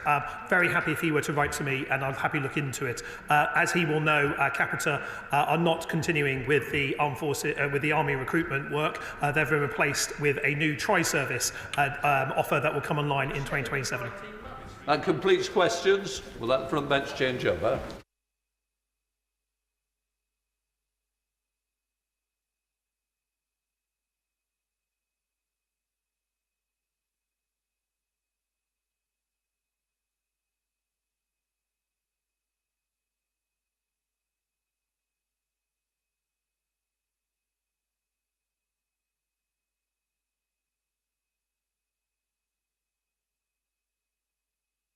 Right, we now come to the statement from the Secretary of State for Transport, Heidi Alexander. Mr. Speaker, with permission, I wish to make a statement regarding the power outage caused by a substation fire that impacted Heathrow Airport operations on Friday, the 21st of March. I would like to begin by acknowledging the disruption to everyone affected by this incident. Many homes, schools and businesses temporarily lost power. Some families had to evacuate their homes. and many thousands have had their travel plans impacted. I also want to thank the firefighters and emergency responders who worked in very difficult conditions to put the fire out, as well as Heathrow, the National Grid, and all other public services involved who worked so hard to get power back on and people back travelling again. This was an unprecedented event, and we must learn any and all lessons we can to ensure that it does not reoccur in future. Let me begin by setting out what we currently know about the cause of the incident. A large fire broke out at North Hyde substation at 11:30 p.m. on Thursday the 20th of March and was brought under control the following day. Due to the impacts, Heathrow Airport announced at 4:30 a.m. on Friday that it would close until midnight that day. Power was restored to domestic customers in a matter of hours after the operator of the local distribution network, SSEN, redistributed power through other parts of the network. By comparison, Heathrow is one of the country's biggest consumers of electricity. It requires as much power as a small city. What we know is that there was an unprecedented outage and that it wasn't the result of a single point of failure on the electricity transmission or distribution system. The feed from North Hyde substation is one of 3 supply points to Heathrow, and the fire caused exceptional damage that took the whole substation out of service. The other supply points continued supplying to Heathrow Airport throughout the incident. Heathrow's view was that this supply was insufficient to ensure the safe and secure ongoing operation of all systems across the whole airport. It proceeded to reconfigure its internal electricity network to enable the resumption of full operations utilising the 2 other external supply points. This required hundreds of systems to be safely powered down and then safely powered up with extensive testing. The airport has a range of backup generators and uninterruptible power supplies, including diesel generators, to provide power to essential systems to enable them to safely land planes. These backup systems ensured safety and security systems and protocols were maintained at all times, but they were never designed to support full operation of the whole airport. By 12:30 on Friday afternoon, Heathrow began restarting systems to ensure they were safely operating. By 4 p.m, the airport was 100% confident that all systems were safely operating across the whole network and announced that some flights would be able to restart that day. The first flights from about 6 p.m. were so-called positioning flights, which were to get aircraft and crew to the right places to resume normal operations the following day. This was then followed by flights diverted to UK and non-UK airports to allow passengers to be repatriated and a small number of outbound long-haul flights. Mr. Speaker, since Saturday, Heathrow has been fully operational with over 250,000 passengers able to fly to and from the airport on Saturday. Due to knock-on impacts of the event, there continued to be some delays and cancellations over the weekend. Overall, the impact of Heathrow's closure led to over 1,300 flights and more than 200,000 passengers having their flights cancelled or diverted on Friday and a further 110 cancelled on Saturday. The government is acutely aware of the need to ensure that passengers are well looked after and their consumer rights are protected. This is why UK law ensures that airlines must provide passengers with a refund within 7 days or to be rerouted to their destination under the same conditions. We are closely monitoring to ensure that passengers are properly supported. To support the recovery, my department temporarily lifted restrictions on overnight flights to ease congestion. Heathrow and airlines also added extra capacity into the system to help affected passengers. We also allowed rail tickets to be used flexibly to help passengers who were not able to use their original tickets. Mr. Speaker, regarding the cause of the fire, the Metropolitan Police confirmed that the fire is not believed to be suspicious. However, Due to the location of the substation and the impact this incident has had on critical national infrastructure, the Met's Counter-Terrorism Command are leading our inquiries into this matter. This is due to the specialist resource and capabilities within that command, which can assist in progressing this investigation at pace to help minimise disruption and identify the cause. It would not be appropriate to comment further whilst these investigations continue, but we will of course update the House once it is appropriate to do so. Mr. Speaker, whilst it is positive that electricity supplies were restored quickly, there will of course be learnings to ensure we avoid such incidents from reoccurring. That is why on Saturday, my Right Honourable friend, the Energy Secretary, working with Ofgem, commissioned the independent National Energy Systems Operator, NESO, to urgently investigate this incident. The review will also seek to understand any wider lessons to be learned for energy resilience for critical national infrastructure. NESO have been asked to report back to DESNZ with initial findings within 6 weeks.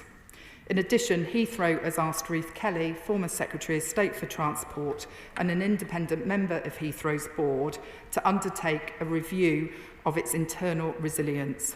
The Kelly review will analyse the robustness and execution of Heathrow's crisis management plans, the airport's response and how it recovered the operation. While colleagues across the House will appreciate that we do not yet know everything there is to know about this incident, I will try to answer questions from honourable members with as much detail as possible based on the latest information I have at my disposal. I commend this statement to the House. Secretary of State Gareth Baker. Thank you, Mr. Speaker, and I would like to thank the Secretary of State for her statement and for advance sight of it.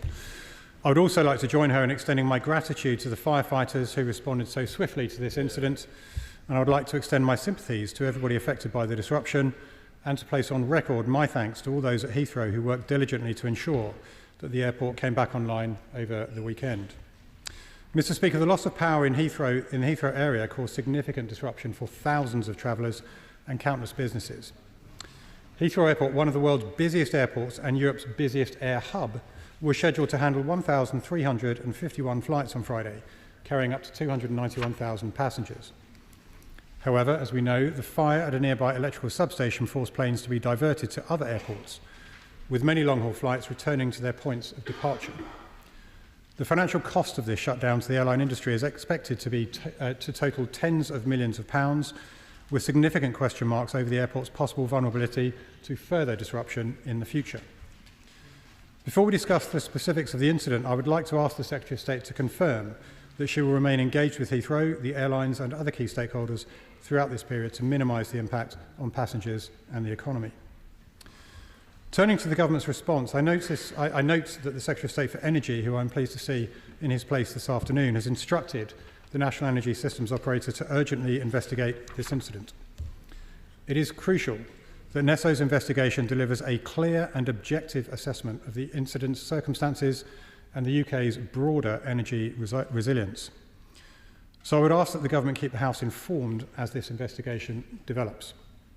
I also note that the Secretary of State for Transport will be closely monitoring Heathrow's internal investigation into this incident. She is right to do so. While I trust that she will share any conclusions drawn from the report with the House, I would ask her today to provide the specific assurance that she will indeed do so. Focusing on the details of this incident, it is evident that it raises significant concerns about the resilience of Heathrow Airport and in particular, and critical infrastructure in general. Regarding Heathrow's resilience, important questions are raised about why the airport was dependent on a single electrical substation that proved so vulnerable to an incident of this nature. I understand from media reports and from the Secretary of State's statement this afternoon that whilst 2 additional substations are capable of powering the airport, doing so would require reconfiguring the power supply structure for all terminals. So I must ask, does the Secretary of State believe that this setup is appropriate for the country's largest airport? Additionally, what assessment has she made regarding the power supply resilience of other major UK airports? With regard to the resilience of our critical national infrastructure, this episode underlines the urgent need to ensure that our critical infrastructure is safeguarded against both accidental incidents and deliberate acts of sabotage by malign actors. The House will recall that when President Putin launched his illegal invasion of Ukraine, global energy markets faced immense disruption, posing the most significant threat to European energy security since the 1970s. Despite this upheaval, Britain's energy prices remained broadly stable, but only because the government of the day took decisive action to protect businesses and households from price spikes as far as possible, but this came at a significant financial cost.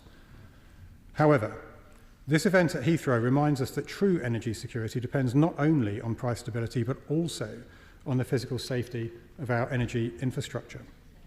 Given the crucial role of airports to our economy, we must remain vigilant. And in light of that, I must ask the Secretary of State what discussions she has had with her right honourable friend, the Energy Secretary, to ensure the energy supply to major airports remains secure. What is the timeline for the Kelly review, and will its findings be made publicly available? Will she engage with colleagues across government departments to assess and mitigate the risks posed by malicious actors who will undoubtedly have taken note of this weekend's events? And finally, Mr. Speaker, what specific steps will she take to strengthen the resilience of our critical national infrastructure?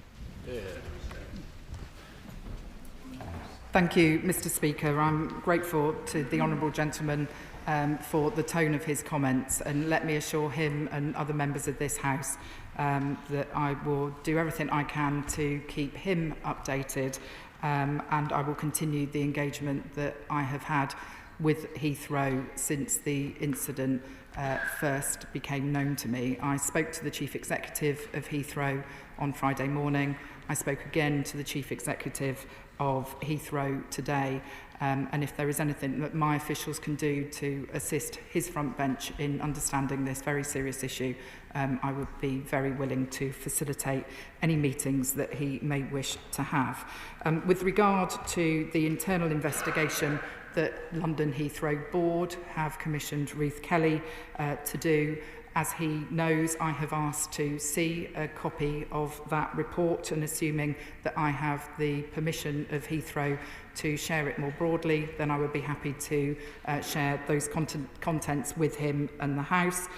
He asked me about whether I am content and confident with the setup for airport power supplies. I should just say that I'm not going to become an armchair electrical engineer. I do want to see the reports that have been commissioned by the airport and that my honourable friend, the Secretary of State for Energy, has commissioned from NESO. We are also conducting via the Cabinet Office a resilience review of critical national infrastructure, and I can assure him that we will be looking at any and all of the issues that this incident raises in those reviews. I did speak with my honourable friend, the Secretary of State for Energy, on Friday evening, and I also assure him that I will continue to engage across government on any of the issues that this incident raises. To Ruth Cabaret. Thank you, Mr. Speaker, and I'd like to also thank the Transport Secretary for her statement today, and also the fire services and the airport and airline staff who did so much to over the weekend to address and support the situation and ensure it didn't get any worse.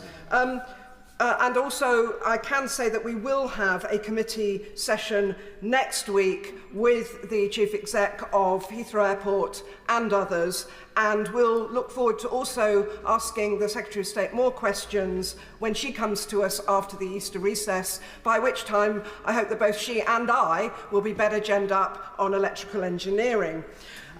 Mr. Speaker, there has been talk this weekend about the single point of failure, and in this case I don't just mean a particular electricity substation, but that our busiest airport and what happens when it closes, the impact that all of our airports have when they are at risk. They are critical national infrastructure.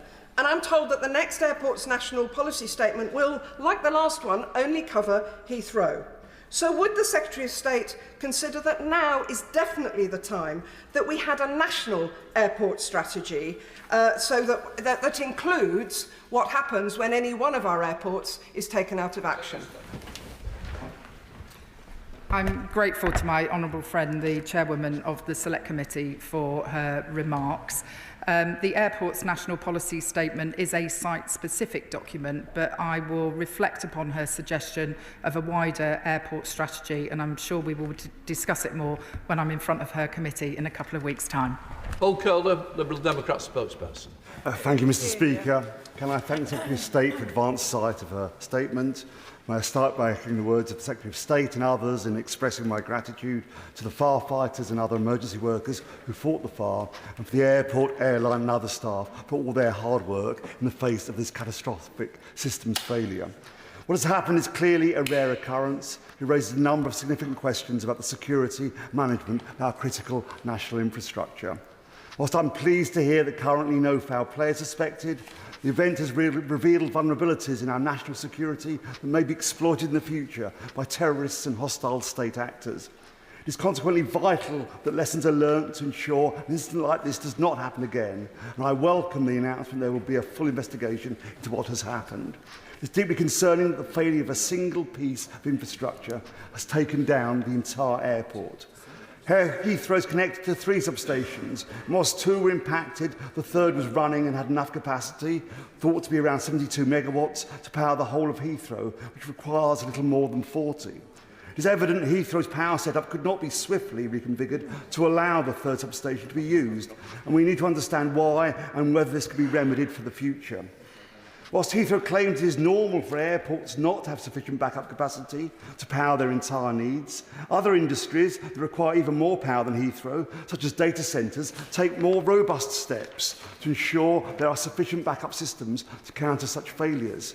Shouldn't our key international transport hub have the same safeguards? We must also not forget those whose journeys were disrupted. It's estimated that over 200,000 passengers have been impacted by the event. However, under current regulations, most of these will not be eligible for compensation. So can I ask the Secretary of State 3 questions? 1, what impact, if any, will this incident have on the government's plans for expansion at Heathrow? Can the national grid infrastructure cope with the 3rd runway, or will the airport become more prone to failure? Secondly, does she believe that UK airports should be taking steps to increase their backup capacity to ensure an incident like this does not happen again? And thirdly, does she believe the current regulations concerning passenger compensation are sufficient? I'm grateful to the honourable gentleman for his question. I do think the question of expansion of Heathrow and this very rare, unprecedented event are 2 entirely separate issues, and he will be aware that the government has invited Heathrow to bring forward proposals for a 3rd runway, and we will be reviewing the airport's national policy statement after that. With regard to backup capacity at airports, I am told that the backup power systems in Heathrow operated as they should have done in this incident. They did not fail. I don't want to make knee-jerk conclusions as a result of this unprecedented incident, but we will be looking very closely at the 2 reviews I mentioned in my statement, and I have worked with the Civil Aviation Authority to ensure that passengers who have been affected by this disruption are aware of their rights. MacDonald. Heathrow is in my constituency, as is this substation which caught fire, so I'd like to join with the others to thank the firefighters who worked so hard to get this under control so quickly at some risk. Also the police and the council officers that helped the evacuation of 150 of my constituents from their homes. I was there on the day, met some of the residents, and I'll be writing to them all so that we could pick up lessons from what they experienced on the day itself and build it in. But now that this site has gained such high profile, there are concerns about the security of the site for the future. So I'd welcome some more detailed information coming out of the inquiry about how we will secure this site in the future, not just from accident, but also from potential attack. Secretary of State. I'm grateful to my honourable friend for that question, and I think he raises a fair point, and I will ensure that that we provide that information to him once we have reviewed the different reports that are going to be published over the next couple of months. Mark Pritchard.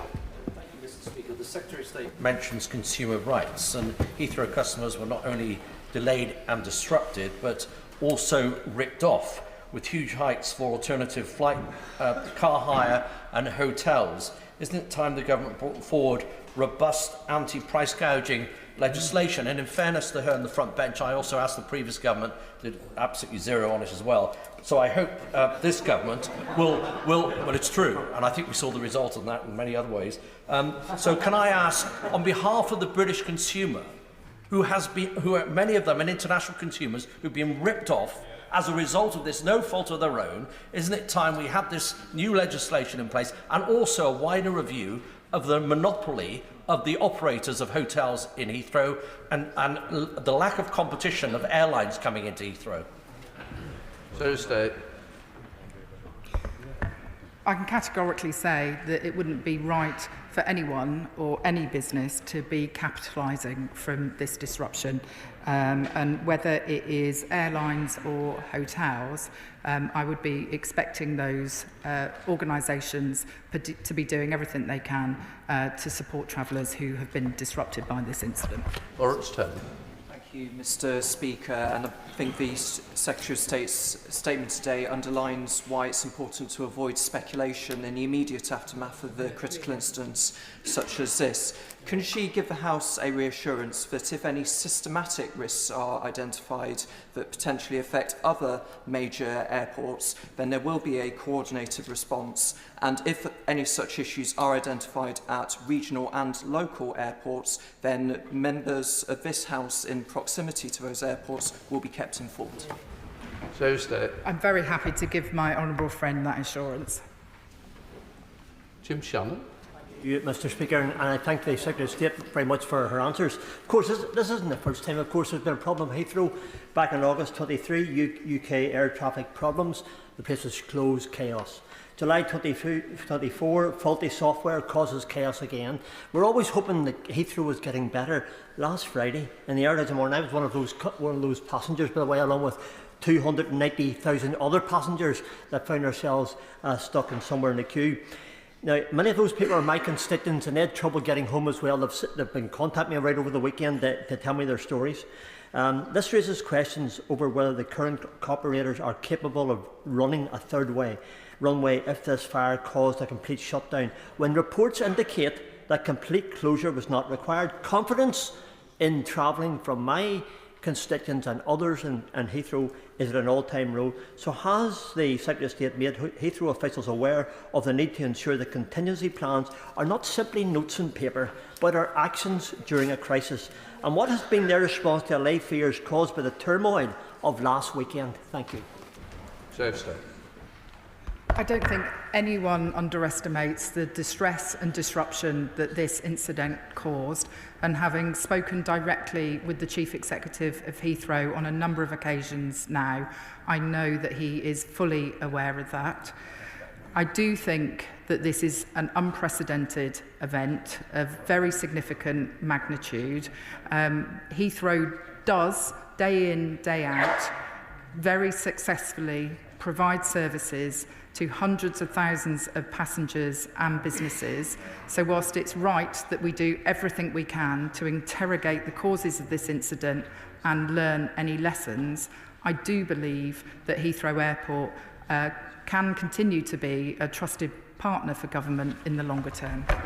Bill Esterson. Thank you, Mr. Speaker.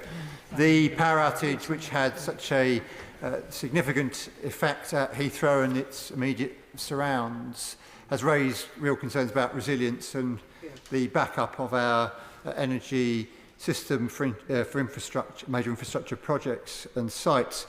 The government has plans for significant expansion of our clean energy, electricity networks. So can the Secretary of State say to what extent the government will build into its clean power plans the greater resilience and backup that this very worrying example at Heathrow has emphasised is so badly needed? Secretary of State. I can confidently say that as we transition to clean power, resilience will remain key in the delivery of our power network, and I don't think that anything changes as a result of our determination to move to clean power. But that, I'm happy to continue discussions with colleagues in DESNZ to make sure that that is the case. Part of the House, Robert Lee. Following that last question, can the Secretary of State give us an absolute assurance that nothing in our drive towards green energy and net zero will ever affect the sustainability and safety of our vital transport systems? I can give the honourable gentleman that assurance, and I am very aware that there were some other honourable members of this House who aren't present in the chamber today who were busy peddling some myths on Friday morning about this issue. It was very clear to me that the backup power supplies that Heathrow have consist of both diesel and electricity generators. So no matter what some other honourable members might be saying, those systems did work, and I can give the honourable gentleman the assurance that he seeks. Thank you, Mr. Speaker. The fires at electricity substations are not unheard of, and it seems that there's been a considerable amount of lack of preparedness, perhaps, at Heathrow. So when she receives her reviews, will she be looking into what preparedness did Heathrow have? What scenarios did they go through for possible outages like this in order to get their operations back up running as quickly as possible? I think that will be an issue that the Kelly review is looking at, and I think the honourable gentleman makes a fair point about preparedness as well as resilience, and it will be a subject that I will be discussing in the future with Heathrow. Luke Taylor. Thank you very much, Mr. Speaker. The level of disruption caused by the fire and the subsequent closure of Heathrow Airport highlights the importance of reliable aviation connectivity to our daily lives, as well as the fragility of much of our UK infrastructure. The National Infrastructure Commission published reports in 2020, 2023 and again in 2024 that called for the government to implement standards and frameworks for resilience for key sectors such as telecoms, water, transport and energy. Does the Minister agree that this incident shows how important these standards would be, and will the appropriate department pick up the reports that I'm sure have found their way onto their desks over the weekend and start to implement their recommendations? I think we're actually already doing it, because the review that was announced by the Chancellor of the Duchy of Lancaster last July into resilience is looking at resilience in the context of our critical national infrastructure. Andy Slaughter. Thank you very much, Mr. Speaker. I rarely disagree with my right honourable friend, but I'm not sure that this major incident can be entirely divorced from Heathrow's plans for a third runway. It's precisely because it is up against densely populated communities that we had such devastating effects, with tens of thousands of people losing power, hundreds of people being evacuated, part of the M4 closed in that way. Would she at least say that in any consideration of expansion of Heathrow, 50% larger, therefore problems like this presumably 50% worse, she will at least look at the risk and resilience that will be consequences of that? I don't think it necessarily follows that an expanded Heathrow that took twice as many flights as it does currently necessarily means that the likelihood of an incident such as that we saw on Friday is any higher. This was an unprecedented fire of a very significant scale.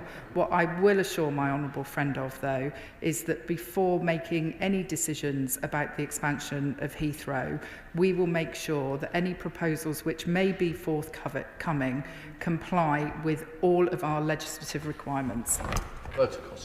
Thank you, Mr. Speaker. The Secretary of State mentioned that many families were evacuated from their properties. Clearly, safety is of paramount importance. Only a few days ago, Nat Power UK informed me that they want to build an enormous electrical substation in my constituency. Once NESO has reported on this matter, would the Secretary of State please help organise a meeting with the relevant Energy Minister so that we can discuss the findings of NESO and link that with any proposal for a new substation in my constituency? Tenuous link. I think the relevant Energy Minister is actually sat next to me and was nodding his head, which suggests to me that he would be happy to have such a meeting. Matt Robert. Thank you, Mr. Speaker. And may I thank the Secretary of State for her statement and the way that she's approached this very serious issue. Heathrow is clearly a vital piece of national infrastructure. It's also very important and is central to the economy of West London and the Thames Valley and plays a very important part in attracting inward investment into our region. Could I ask the Secretary of State, as she works with the authors of these two reviews, to also liaise with the local business community and with local authorities in the Thames Valley and to make sure they're fully kept abreast of the work that's carried out in the reviews? Secretary of State. My honourable friend makes a very fair point, and I'm very happy to give him that undertaking. Thank you very much, Mr. Speaker. Could I urge the Secretary of State again not to divorce the question of expansion from what has happened here, because surely what this incident shows us that crippled Europe's busiest airport, that what we need is a better Heathrow, not a bigger Heathrow, i.e. we need to focus on the infrastructure in and around Heathrow to improve resilience, to improve security, to improve the passenger experience, and that actually a further third runway, it may not increase the likelihood of such an incident, but actually the impact of such an incident will be all the greater if she continues to put all our aviation eggs in one basket.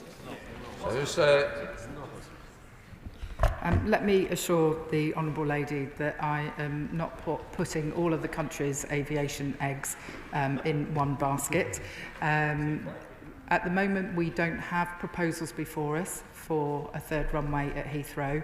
We will look at those proposals carefully when they are submitted, and we will make sure that any decisions that are taken about either the airport's national policy statement or a decision on any subsequent development consent order are taken in line with our environmental obligations in relation to things such as carbon, air pollution, noise, and consideration of the resilience of the infrastructure will be part of that. Thank you very much, Mr. Speaker. A national embarrassment, laughing stock globally, shocking. These, with memes doing the rounds, these are just some of the words which could be used to describe this weekend's events at Heathrow. While right honourable members in our Defence Committee and the Joint Committee on the National Security Strategy are busy discussing hybrid and cyber threats from our adversaries, our nation's biggest port was taken down by a single substation fire. Does my right honourable friend, the Transport Secretary, agree with me that my Slough constituents and people across the country aren't bothered with the blame game that is now underway, but that this should be a wake-up call regarding the resilience of our national infrastructure and that there should be no repeat? Mr. Speaker, this was an unprecedented event, and Heathrow stood up their resilience plans swiftly, and within 18 hours of that fire starting, planes were once again landing at the airport. For an airport the size of Heathrow, that is no mean feat. It's right that both an internal review of the airport crisis management and resilience plans takes place, and it's right that the government has commissioned the review that will be conducted by NISO. Thank you, Mr. Speaker. The Secretary of State has already indicated that she spoke to the Chief Executive of Heathrow on Friday and again this morning. I'd like to think in an instant of this scale that there was ministerial contact throughout the weekend and possibly on a more than daily basis, given the impact it had on so many people. Will she commit to urgently reviewing the DFT's response to this major incident in addition to Heathrow's response? The Secretary of State will also be very much aware that there are airports length and breadth of the UK that are vital transport hubs linked to critical infrastructure such as Aberdeen Airport and in my own constituency Inverness, with dozens of helicopter flights servicing offshore oil and gas and renewables infrastructure and airports that are home to air ambulances, police helicopters and Coast Guard services. Will she also therefore commit to reviewing the level of operational resilience in those and other locations that host services critical to people's well-being and energy security and national security? Secretary of State. I can assure the honourable gentleman that in addition to the conversations I had with the Chief Executive of Heathrow, I was updated throughout the weekend by my officials on what was happening at the airport, and I'm happy to write to him about the wider point that he raises. James Sasson. Thank you, Mr. Speaker. As the Secretary of State is aware, my constituency contains London City Airport, which by its nature is very closely situated alongside residential and business buildings, and so safety is something we're very alive to.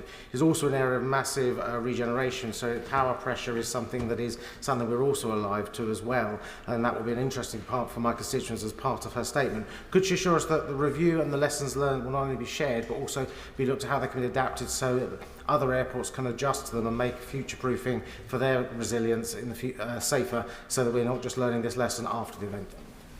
Secretary of State. I'm very happy to make that commitment to my honourable friend. Dr. Andrew Mills. Thank you, Mr. Speaker. Does the Minister agree that what happened on Thursday and Friday is a complete national embarrassment? It should never have happened. Will she do an assessment of our remaining airports to ensure that they also have multiple supply points for electricity, but that they do not rely on the illusion that plainly happened at Heathrow, that those multiple supply points made Heathrow completely reliable as a hub airport? Because that appears, on first looking at this, to be the case as far as Heathrow is concerned, and it's not adequate. Secretary of State. It strikes me that the honourable member wasn't perhaps listening to the responses I gave in answer to questions on this side of the chamber. Whilst there were multiple power supply points to Heathrow, Heathrow took the decision that they needed to reconfigure the supply in the airport. Terminals 2 and 4 were very badly affected. They decided to put the safety and security of the travelling public first. They powered down all of those systems and they powered them back up again. Now, I wasn't sat in the room when those decisions were taken. Heathrow is a private company and they took decisions about what they thought was best for the travelling public. I'm not going to second guess those as the Transport Secretary, but what I will make sure is that we do very thorough reviews and I interrogate those reviews very carefully to ensure that any lessons we need to learn are learnt and are actioned upon. Emma Foodie. Thank you, Mr. Speaker, and I thank the Secretary of State for her update to the House this morning. As well as being one of the busiest airports in the world in its own right, Heathrow, of course, is a crucial hub, meaning that connector airports such as Newcastle International Airport and others are really impacted by any issues at Heathrow. Can my right honourable friend please assure me that a proper investigation is taking place, and not only is it taking place, but that we will learn the lessons and make sure that no such issue happens going forward, and to keep the House updated in the meantime. Secretary of State. I recognise that Heathrow provides really important connectivity for our regional airports and therefore for some of her constituents as well.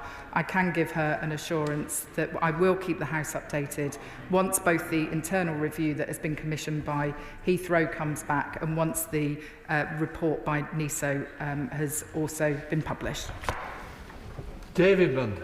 Thank you, Mr. Speaker. Obviously, this event was on a catastrophic scale, but there is regular disruption at Heathrow, and one of the consequences of that is wholesale cancellation of flights between Heathrow and Scotland, which I have raised previously in this chamber. So when Ruth Kelly does her report into Heathrow's resilience, will she look at its wider resilience, its ability to cope with weather-related or other technical issues, and not lead to this wholesale cancellation of flights between Scotland and London? I'm grateful to the honourable gentleman for that question. I am not writing the terms of reference of the Kelly review because that is a review that has been commissioned by Heathrow Airport itself, and so I hesitate to stand at the dispatch box and try to amend the terms of a private company's review. My honourable friend, the Aviation Minister, tells me that you have written to him about this issue. He is due to be coming back to you on it, and it is a matter that is being considered by the Aviation Futures Forum. Thank you, Mr. Speaker, and I thank the Secretary of State for her statement here today. And can I add the comments that other members have made, and thanking those who dealt with this terrible incident at the time. This obviously had a huge impact on passengers, including residents in Harlow, who were looking to get back to the US. Can I ask what reassurance she can give passengers that this was due to an unprecedented power outage? And I wonder if this adds the case that other airports like Stansted, which employs a number of residents in my constituency, should have a greater resilience, a greater capacity, and potentially even look at transatlantic flights.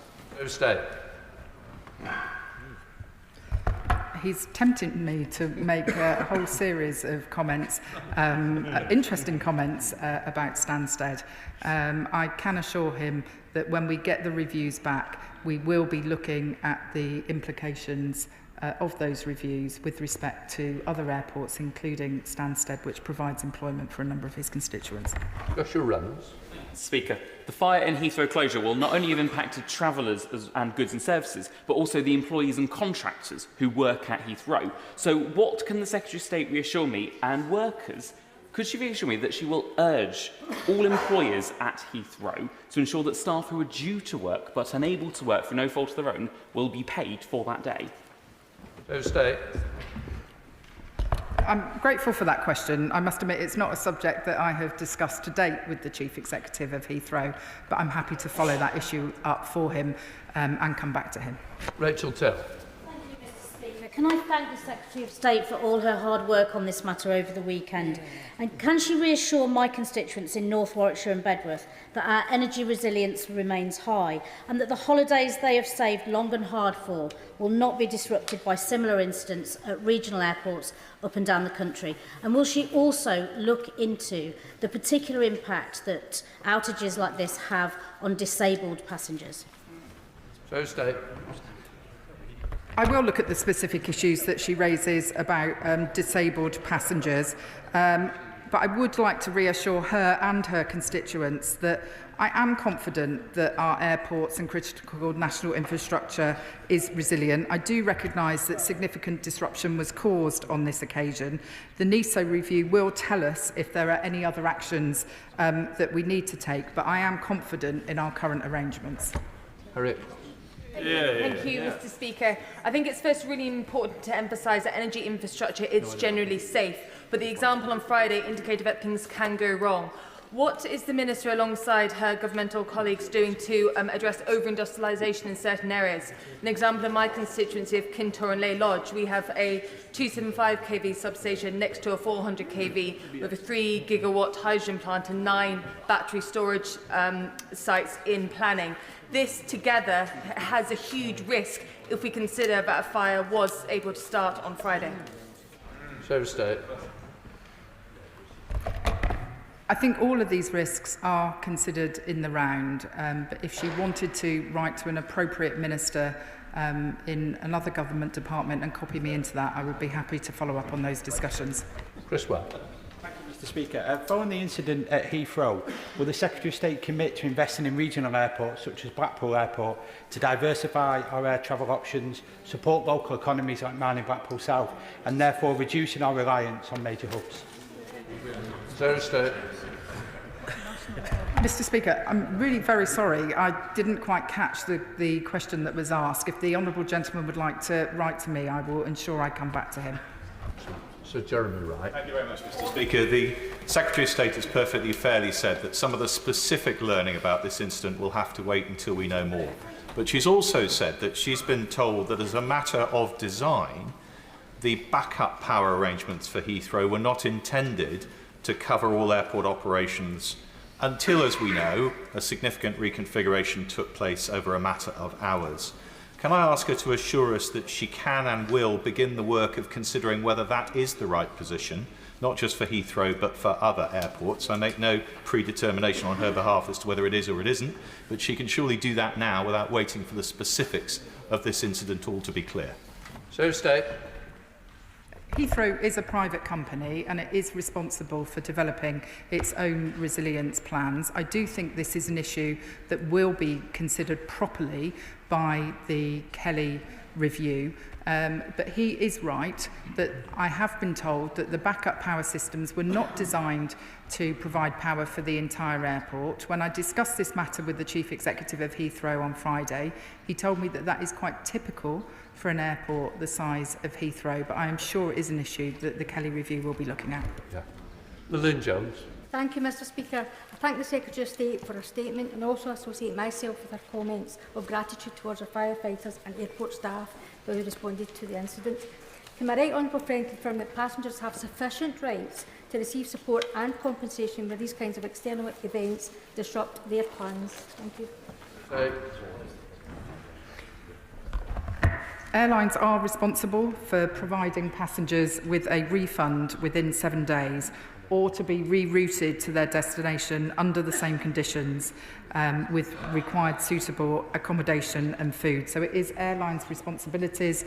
We've advertised the rights of passengers via the CAA in recent days to make sure that people are aware, but those are the provisions that exist within our law to compensate people that have been affected by this type of disruption. Bradley Thomas. Thank you, Mr Speaker. In any modern economy, it's quite clear that resilience of national critical infrastructure faces many risks and threats, and that resilience goes hand in hand with our national security. Does the Secretary of State agree with me that this incident and other risks that we face demonstrate that the role of the Prime Minister's National Security Advisor should be bolstered to more prominently cover national security and critical infrastructure resilience? Secretary of State. I can assure the honourable gentleman that this government will be doing everything in its power to learn the lessons from this incident and make sure that our critical national infrastructure is protected and resilient as we move forward. Robinson. Thank you very much, Mr Speaker. The Secretary of State's statement says that the National Energy System Operator, the review will seek to understand wider lessons to be learned for energy resilience for critical national infrastructure. Can I ask the Secretary of State, will that review include Northern Ireland in regards to the infrastructure there, but also include Belfast International Airport in my constituency, but also the Belfast City Airport as well? Secretary of State. My understanding is that the grid is separate in Northern Ireland. I will take his question away and consider with colleagues about the appropriate geographical scope of the NESO review. The terms of reference haven't yet been finally determined, so I will come back to him on that issue. Right, that completes the statement. Point of order, Mr Speaker. Point of order, Mr Speaker, on Saturday the 22nd of March, 11 Labour MPs campaigned in my constituency, the majority of whom neglected to inform me. Now, I'm well aware that the party opposite is desperate to hang on to the Cambridgeshire and Peterborough mayoralty, having parted company with the current Labour mayor at the 11th hour after he was found guilty of breaching the Code of Conduct during his term, but having panic-selected the only candidate they could find at short notice, who already lost the Police and Crime Commissioner election last year, they are desperately pouring MPs into my constituency to campaign against Paul Bristow. As a matter of courtesy, I would expect members to notify me of their visit, and whilst new members could feign ignorance, a Secretary of State and a junior minister should know better.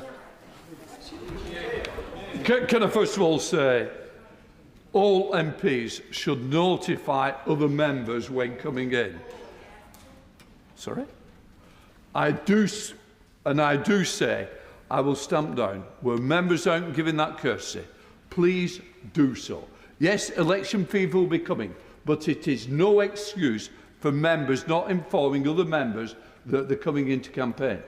And what I would say is, I don't know who the Minister and Secretary of State is, but you absolutely gives them no right without notifying, and they should know better.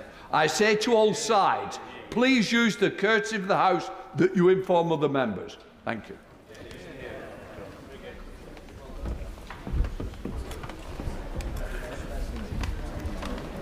The clerk will now proceed to read the orders of the day. Planning and Infrastructure Bill, second reading. The reasoned amendment in the name of Gideon Amos has not been selected. Minister to move the second reading. Secretary of State. Thank you, Madam Deputy Speaker. I beg to move that this bill be read a second time. It's time to get Britain building again. This is what working people expect of this government, and it's what we will deliver. Our planning and infrastructure bill is critical to achieving economic growth, higher living standards and more secure future for our country. This is our plan for change in action. Action to build 1.5 million homes in this Parliament and a fast track of 150 major infrastructure projects, more than were decided over the 14 years under the last government.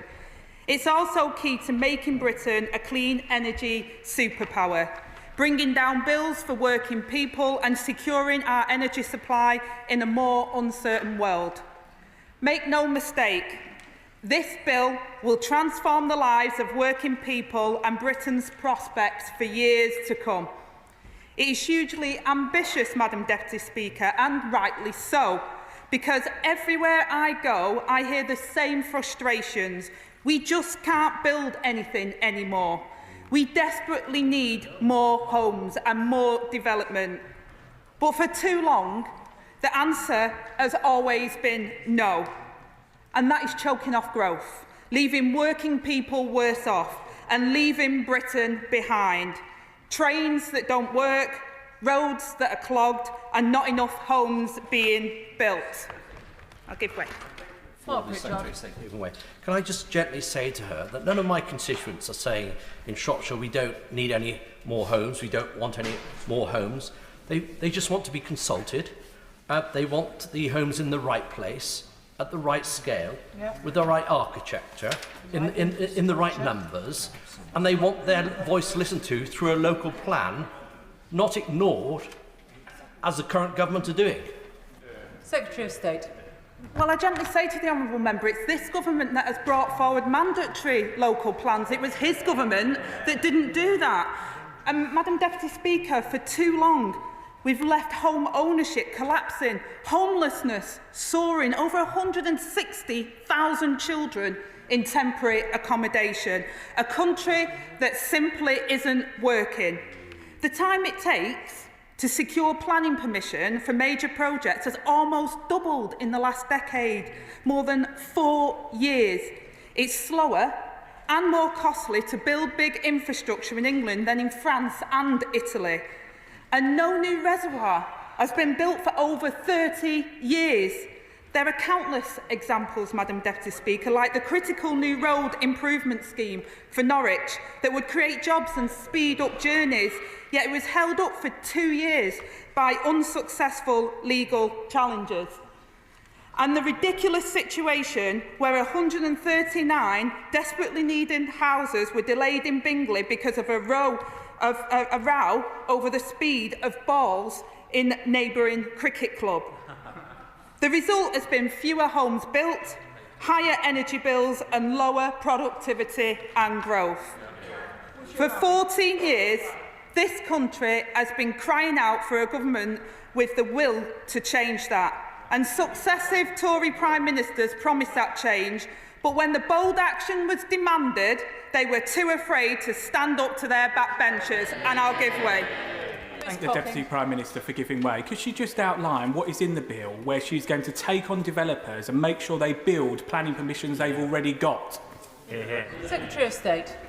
Well, I thank the honourable member, but he will know, as a member of the Select Committee, we've already made changes through the National Planning Policy Framework. We've got our new Homes Accelerator, which is already providing thousands of homes, and this bill is about building on those powers to make sure that we get Britain building. It was his government that didn't build the houses and the infrastructure that we desperately need, and they were too timid to face down the vested interests. And it's this Labour government that is on the side of the builders and not the blockers. And we say no more. I'll give way. Jim Shannon. Ministers, nobody doesn't welcome the 1.5 million houses. I think it's really important we see that. But part of the infrastructure is the EV charging systems. Many people I speak to who I asked about electric cars say I'm not getting one because we haven't got enough EV charging points. Clause 43 of the government's bill indicates that there will be more. Can I ask the Minister, is that something she might share with the Minister, relevant Minister in Northern Ireland, first thing? But the second thing, I understand as well that some of the standard accessibility requirements do not meet the standards. Could the Minister confirm that that will be changed as well? Thank you so much. Secretary of State. I thank the honourable friend for his intervention, and the bill will streamline the approval of street works needed for the installation of EV charge points and removing the need for licensing where works are capable to be authorised by permits, because we recognise that people do need this critical infrastructure as part of these reforms. It's why we're taking more action in 8 months than the party opposite managed in 14 years. We've reversed the damaging changes made by the Tories to the National Planning Policy Framework, and we brought Greenbelt into the 21st century, ending the de facto ban on new onshore wind, and we're supporting local authorities with an additional 300 planning officers. And just this month, we set out reforms to put growth at the heart of the statutory consultee system. Many would have said, stop there, Madam Deputy Speaker, allow the reforms to bed in. But Britain cannot afford to wait. We've been held back for too long by governments without the will to drive the change. So today, this landmark planning and infrastructure bill goes even further and faster. I'll give way. Well, can I congratulate my honourable friend on championing particularly affordable social housing and the expansion of that. Can I ask her to take account one other excluded group, which is gypsies and travellers, who've been systematically discriminated against by the Conservatives over 14 years. So there is no assessment of needs. There is no statutory use to provide sites any longer, and they are planning provisions. Can we rectify that in this bill so that we have a level playing field for everybody who's in need of housing? Secretary of State. Well, I thank my honourable friend for that intervention, and we're working with local authorities, and within this bill there's also provision for strategic authorities as well, so that we can look at where we have sites and make sure that people are accommodated, and it's for local authorities to be able to do that. But, Madam Deputy Speaker, it starts with a quicker and more certain system for big-ticket infrastructure projects. It will slice through the bureaucracy and speed up transport projects. It will overhaul how government decisions on major infrastructure projects can be challenged, so meritless cases will only have one rather than 3 attempts at a legal challenge, stopping cases from being dragged endlessly and needlessly through the courts. I'll give way. Roger Gale. To the Secretary of State. Somewhere in the system, knocking around, there's a government press release that says that the Sea-Link project, for example, National Grid Sea-Link project, is being obstructed by too many objections. The reason it's being objected to is because the National Grid wants to build a 90-foot high converter station the size of 5 football pitches on the Minster Marshes in Kent. We have to have the right to object to that kind of project. Absolutely. Secretary of State. Well, Madam Deputy Speaker, I gently say there isn't a loss of right to object. And in fact, we're strengthening the processes and clarifying them as part of this bill. As I said, and I'll say it again, quicker and more certain system for big-ticket infrastructure projects. That it will slice through bureaucracy and speed up transport projects. But what it won't do is allow meritless cases to have 3 attempts at a legal challenge. And it will stop cases from being dragged endlessly and needlessly through the courts. And it begins to strip away the unnecessary consultation requirements that do nothing to improve applications nor meaningfully engage communities, but do slow down the delivery of infrastructure that will benefit communities in the future. It creates greater flexibility so projects can go through the most appropriate and faster planning route. I'll give way. Callum Miller. Very grateful to the Secretary of State for giving way. She will understand that when there are a number of nationally strategic infrastructure projects in one area, that has a huge impact on that area. And in my constituent, Bristol and Woodstock, we're looking at having a strategic rail interchange, a major solar plant, and the East-West Rail project. So can she give reassurance to my constituents as how their voice can be heard under this project? And can she reassure us that when these issues go to the Planning Inspectorate and to the Secretary of State, the cumulative effect of these national projects which are not present in local plans will be taken into consideration before decisions are taken? Secretary of State. Well, we will be consulting as part of the bill, as you know, in terms of the draft that we've put forward, but we want to see better and quality engagement as part of this. It's why our changes will ensure everyone works together early on and that we have proportionate decisions that are also faster. We will make sure that government's infrastructure policies are updated at least every 5 years, but the measures in this bill are not the limit of our ambitions. John McDonnell. I'm grateful for the Secretary of State giving way, and she's outlining the process by which essential infrastructure needs to be built, but she'll forgive me if I come back to referring to Heathrow and expansion. I'd be extremely grateful if you could set out for us, not today maybe, but later in the debate or in writing, the exact process that the expansion of Heathrow will be considered under these no proposals, under the new legislation. In addition to that, explain why those who will be affected by compulsory purchase are now going to be removed as consultees at the pre-application stage. Secretary of State. Well, Madam Deputy Speaker, I won't get into the details of any particular process or planning, but what I will say is this planning and infrastructure bill is about better and quality engagement, and statutory consultees, of course, those will be engaged and will continue to be engaged. But what we don't want to see is major infrastructure projects continually being blocked for years and years and years. People have been speaking about some of these projects for decades, and we still haven't got the connectivity that we desperately need. But we are opening to strengthening it, and will give serious consideration to proposals that further our objectives, and will continue to engage with colleagues across the House, as well as business and communities, on what might be done about existing requirements that are not working as they should. And we are clear that where once the answer was always no, Madam Deputy Speaker, to get Britain building, to drive growth and deliver opportunity, the answer must now be yes. The bill is also geared towards another crucial pledge: building the new homes we need. We will boost house building in England by streamlining planning decisions. I'll give way. Thank the Deputy Prime Minister for giving way, and I warmly welcome the steps being taken to streamline the system and to get more homes built, and that of course includes social and affordable housing. Would the Deputy Prime Minister agree with me that this would go some way to helping the 160,000 children who are stuck in temporary accommodation? Secretary of State. I thank my honourable friend for that intervention and for bringing it back down to why we're all here, Madam Deputy Speaker, and why we're in this mess in the first place.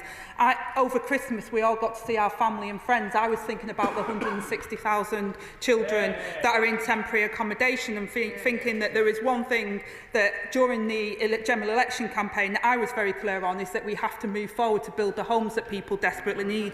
And behind every single one of those statistics is a family or an opportunity that is not being realised, and that is one of our missions of this government, is to strengthen that.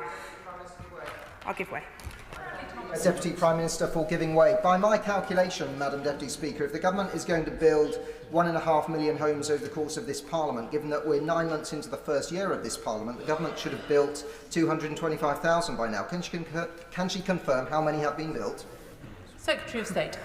Well, Madam Deputy Speaker, I think he's just an example of what the mess the previous government left us in. House building was going backwards. The figures they promised were nowhere near. That's why within the first 7 months, in fact within the first few months of us getting into power, Madam Deputy Speaker, we changed the National Planning Policy Framework. We've been consulting, we've been working with industry, we've had a new homes accelerator, 1,000 more put into the system, more affordable homes programme, £2 billion announced today. We will boost house building in England by streamlining planning decisions, introducing a national scheme of delegation that sets out which type of applications should be determined by officers and which by planning committee. Local democratic oversight is crucial to ensuring good development, but the right decisions must be taken at the right level to get Britain building. I'll give way. I thank the Deputy Prime Minister for giving way and for the excellent speech she's given about the importance of building homes. She mentioned earlier the importance of getting young people out of temporary accommodation, something I wholly support. Would she also agree with me it's not just about temporary accommodation, it's also about families that are suffering from overcrowding, families in unsuitable accommodation and families at risk of homelessness and the anxiety that brings with? I know that's something that my inbox is full of from residents in Harlow. Secretary of State. My honourable friend makes a very important point, because not only has this government inherited a real dire situation in terms of house building, and that's why we're going to turn the tide and build the 1.5 million homes. But we've also seen homelessness levels rise. They promised to end Section 21 no-fault evictions, haven't done it. We're going to do it. We're going to bring in Arab's Law that will protect people in the rented sector. There is so much wrong with our housing system. This government is starting to turn the tide on that, and that's what this is, one crucial step in the overall picture that this government is taking to improve the circumstances for people, whether it's whether they want to buy a home, whether they're in a home, or whether they're in private rented situation. Turning back to the planning committees, Madam Deputy Speaker, we will bring in new controls over the size of planning committees, increasing the pace and quality of decision-making while maintaining robust debate. And we're introducing mandatory training for planning committee members to improve their expertise while allowing councils to set their own planning fees to cover their costs, with a promise that this money is reinvested back into the system to help speed it up. I'll give way. Geoffrey Clifton-Brown. I'm very grateful to the Deputy Prime Minister giving way. My colleague in the front here says she doesn't like you, but she obviously does. So I welcome a lot of what this bill is doing. It's speeding up the planning system. As a chartered surveyor who has practiced in planning, that is desperately needed if we're going to get more houses building. But the one area of the bill I have concerns about is what she's just talking about just now. If local people feel completely overridden by their planning system, they're going to feel very hard done by. Otherwise, if we override local people, we might just as well have a nationally directed planning system rather than a local planning system. Will she carefully think about that balance? Secretary of State. Well, I thank the honourable gentleman and recognise his expertise in this area, Madam Deputy Speaker, and I think he's absolutely right. There does have to be a balance, and that's why we're setting out in the bill where there's controversial schemes, etc., they will still go to full planning committees, but there's other areas, and I'm sure the gentleman would recognise that as well, where actually local planners would be able to do some of that work, and if we set out the rules clearly, I think we can make the process better so that where there is more need for that engagement, with this mandatory training for those that are on the planning committees as well, I actually think we'll get a better result through these changes, and I hope the honourable member will continue to engage with us in that vein. I'll give way. Thank you very much, Madam Deputy Speaker. Can I welcome the £2 billion in extra money for social homes being announced today, but also for the 150 new nationally significant infrastructure projects that will be paved the way for them by this bill. But also, more importantly, that we're the party of the builders, not the blockers, so we need more builders, and that's why the 600 million announced to have a new army of 60,000 more brickies, electricians and engineers is very, very welcome. And can I suggest that Rochdale's Hopwood Hole College, which has a brilliant record in training construction workers, is included in this project? Secretary of State.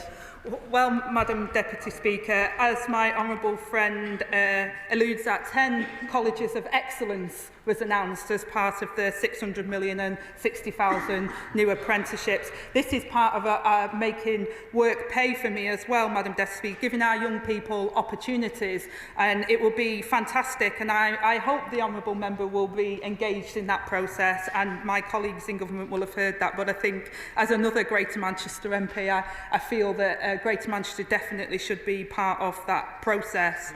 Madam Deputy Speaker, I'll give way. Just to pick up the tone of some of the comments made there about blockers, I knock on many doors in my constituency of Sutton and Cheam, and the narrative about NIMBYs blocking housing, people not wanting homes built in their constituency, is very much untrue. People recognise the need for additional homes for themselves, their children, and those of a growing population. But what they worry about is infrastructure. This bill does not include mandatory infrastructure targets, and that's why residents are so sceptical about their ability to get GPs appointments at the moment. With additional homes and additional demand, they're going to struggle even more in future. How can we reassure them that those needs will be met in the future? Well, Madam Deputy Speaker, let me be clear, I don't call people of this country the blockers. I don't see that when I'm out and about. I never did during the general election. People want it. And I think the Honourable Member makes a very important point about infrastructure as well. People often say the infrastructure isn't there. This bill streamlines infrastructure. I think it goes some way towards doing the work. It's not everything. We have to do a lot of other things like we've done with Section 106, for example, which under the previous government, often we didn't get the benefits. People wiggled out of their obligations. So I appreciate the tone of what the Honourable Member is saying, Madam Deputy Speaker, and this government is going to make sure we build the houses people want, where they want them, with consultation and with the critical infrastructure that they need.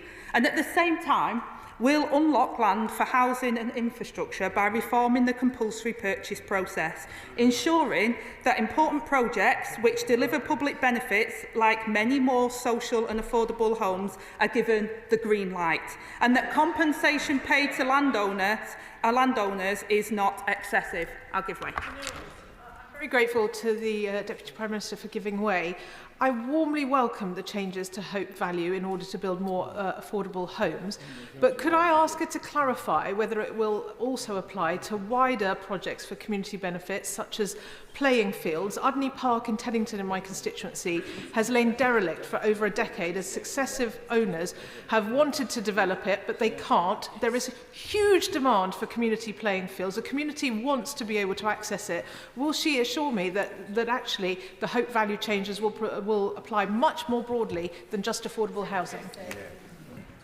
Well, I hope that the Honourable Member continues to engage, Madam Deputy Speaker, because we do want to make sure that we can go as wide as we possibly can so that we get the land that is needed, so that we can build the houses that we desperately need. And we're also doing work within the devolution bill, which will be coming forward around compulsory purchase on other assets of public value as well, which is not for building on, but again, touches on some of the points that the Honourable Member raises. We're also strengthening development corporations to make it easier to deliver the housing projects we need. These corporations delivered previous generations of new towns, and this Labour government is building on our post-war legacy by giving them enhanced powers to help deliver our next generation of new towns. These will be communities built with local people in mind, with the affordable housing, GP surgeries, schools and public transport that working people expect and need. I'll give way. I thank the Deputy Prime Minister for giving way, and actually we have a mutual passion. I know I know the Deputy Prime Minister is a great fan of the work that His Majesty the King does in terms of the built environment and making sure there's a very high quality in terms of design. And one of the concerns that I think a lot of people have is seeing the quality of design eroded, and sort of a same design in Kent as it is in Staffordshire. Would the Deputy Prime Minister look at what could be done to actually enhance design codes? Because there feels as if there's been erosion of this, not an enhancement of it. Well, Madam Deputy Speaker, it reminds me of our time when we used to spar at the dispatch box, but I'm glad I'm on this side now. I beg to differ. Look, I think he's absolutely right about design, and we are covering that in our new towns, and he's right that His Majesty also feels very passionate about this, and I think everybody does, to be honest. Nobody wants to live in an ugly home, and actually design is really important, and it's different in different places. Yorkshire is different to Manchester brick, it's different to Devon, so making sure that that's part of the process, which is always crucial, is important, but not preventing us from getting forward, and that's why the MPPF, we clarified some of the issues around beautiful, Madam Deputy Speaker, which was holding up, but I want to reassure honourable members across the House that we do expect safe homes, we do expect beautiful homes, and we do expect homes that are fit for the future as well in terms of renewables and energy efficiency. To both meet our net zero ambitions and drive growth, the bill will also speed up approvals for clean energy projects. Some projects currently face waits of over 10 years, another legacy of Tory failure, with a first ready, first connected system replacing a flawed first come, first served approach. and £200 billion of investment unlocking growth through the Clean Power by 2030. Our reforms will protect households from the rollercoaster of foreign fossil fuel markets and usher in a new era of energy independence where despots like Putin can no longer have their boot on the nation's throat. Britain's electricity grid needs a 21st century overhaul to connect the right power in the right places, which is why our plans of vital energy projects are needed for clean power, including wind and solar projects, will be prioritised for grid connections. With those living within 500 metres of new pylons getting up to £250 a year off their electricity bills. Because we recognise the service of these communities by hosting the infrastructure that will lower everyone's energy bills. I thank the Deputy Prime Minister for giving way, and she makes an important point about access to energy that all of our communities require, and I think it's particularly prominent in all of our minds at a time when we all recognise that food security is national security, that we don't fall into a trap of displacing high-quality agricultural land and that, in effect, energy becomes a new cash crop. Can the Deputy Prime Minister give an assurance to the House that we do not risk falling into this trap and that we won't displace high-quality agricultural land for energy in the first instance? Well, I can reassure, and I gave him two chances, much like him, Madam Deputy Speaker. I can reassure the honourable member that we will protect high-quality agricultural land. Farmers have used land in various different ways throughout the decades and generations, but we do protect our high-quality agricultural land. Finally, Madam Deputy Speaker, I want to turn to the measures in the bill on development and nature recovery. We have some incredibly important habitats and species in this country, and the Government could not have been clearer in our manifesto that we are committed to improving outcomes for nature. I'll give way. My right honourable friend for giving way, and can I congratulate her on a fantastic speech and a great piece of legislation which both turbocharges our plans to restore nature at scale and also build the homes that we need. Could I ask her to say a little bit more about how this bill could help us restore our precious chalk streams like the River Pang in my constituency? Absolutely. This bill is about how we can do nature recovery and protect nature, so we think that this bill is a win-win. Under the previous government, we had all sorts of problems that were holding up, and we tried to work with the government. They wouldn't work with us when they were in government, Madam Deputy Speaker, and that's why they're on that side of the House and we're on this side of the House and that we're building. But I'm sure it's a shared goal across by all members across this House that we want to improve outcomes for nature. But I'm also confident that no one here thinks the system is working well. Any set of rules that results in a £100 million bat tunnel is an outrage. I know those on the benches opposite agree, but they were determined to take a clumsy approach to fix nutrient neutrality that risks ripping up environmental protections and would not have worked. So thanks to a collective effort, a collaborative effort with organisations across development and the environmental sectors, our bill sets out a better way. That's a win-win for development and for nature. It establishes a nature restoration fund that will allow developers to make a simple payment to discharge their environmental obligations and to crack down on the building homes and infrastructure projects that we desperately need so that we can crack on. That money will then be used by Natural England to take the action needed, not just to avoid further decline in our natural world, but to see improvement. I'll give way. Right, Honourable Lady, Deputy Prime Minister for giving way. It's very reassuring to hear that she's so passionate about restoring nature, but how then can she explain why in Walsall planning permission has been allowed, having been refused by the local council, to allow a battery energy storage system on the Greenbelt? Well, Madam Deputy Speaker, I'm not going to comment on individual projects, but we have been very clear, as is set out in this bill, about nature recovery and protecting our natural spaces.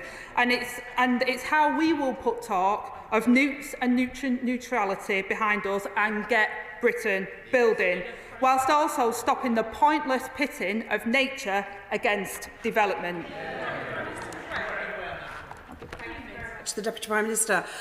In North Cumbria, because of the problems caused by the last government in not tackling nutrient neutrality, we are facing a very significant issue with regard to house building. So I very strongly welcome the provisions in this bill on the Nature Restoration Fund. Can I ask that the Department works with the local authority in the interim to come forward with mitigation schemes that will get house building going in North Cumbria in the interim?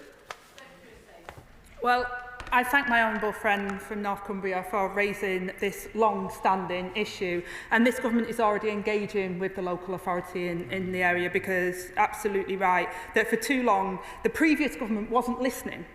I remember in the other place, Madam Deputy Speaker, I remember when I was in opposition, we tried to work on these issues and they refused to work with us. This bill is our reforms to mark a new era for Britain. We're turning the page on years of defeatism and decline, where a country of extraordinary talent and extraordinary capability has been held back by a system that's hobbled at every turn. With these landmark reforms, we're not just putting more money into the pockets of working people and strengthening communities, we're also taking a major step forward to secure our country's future for the long term. Getting Britain building again, getting growth going and paving the way for national renewal.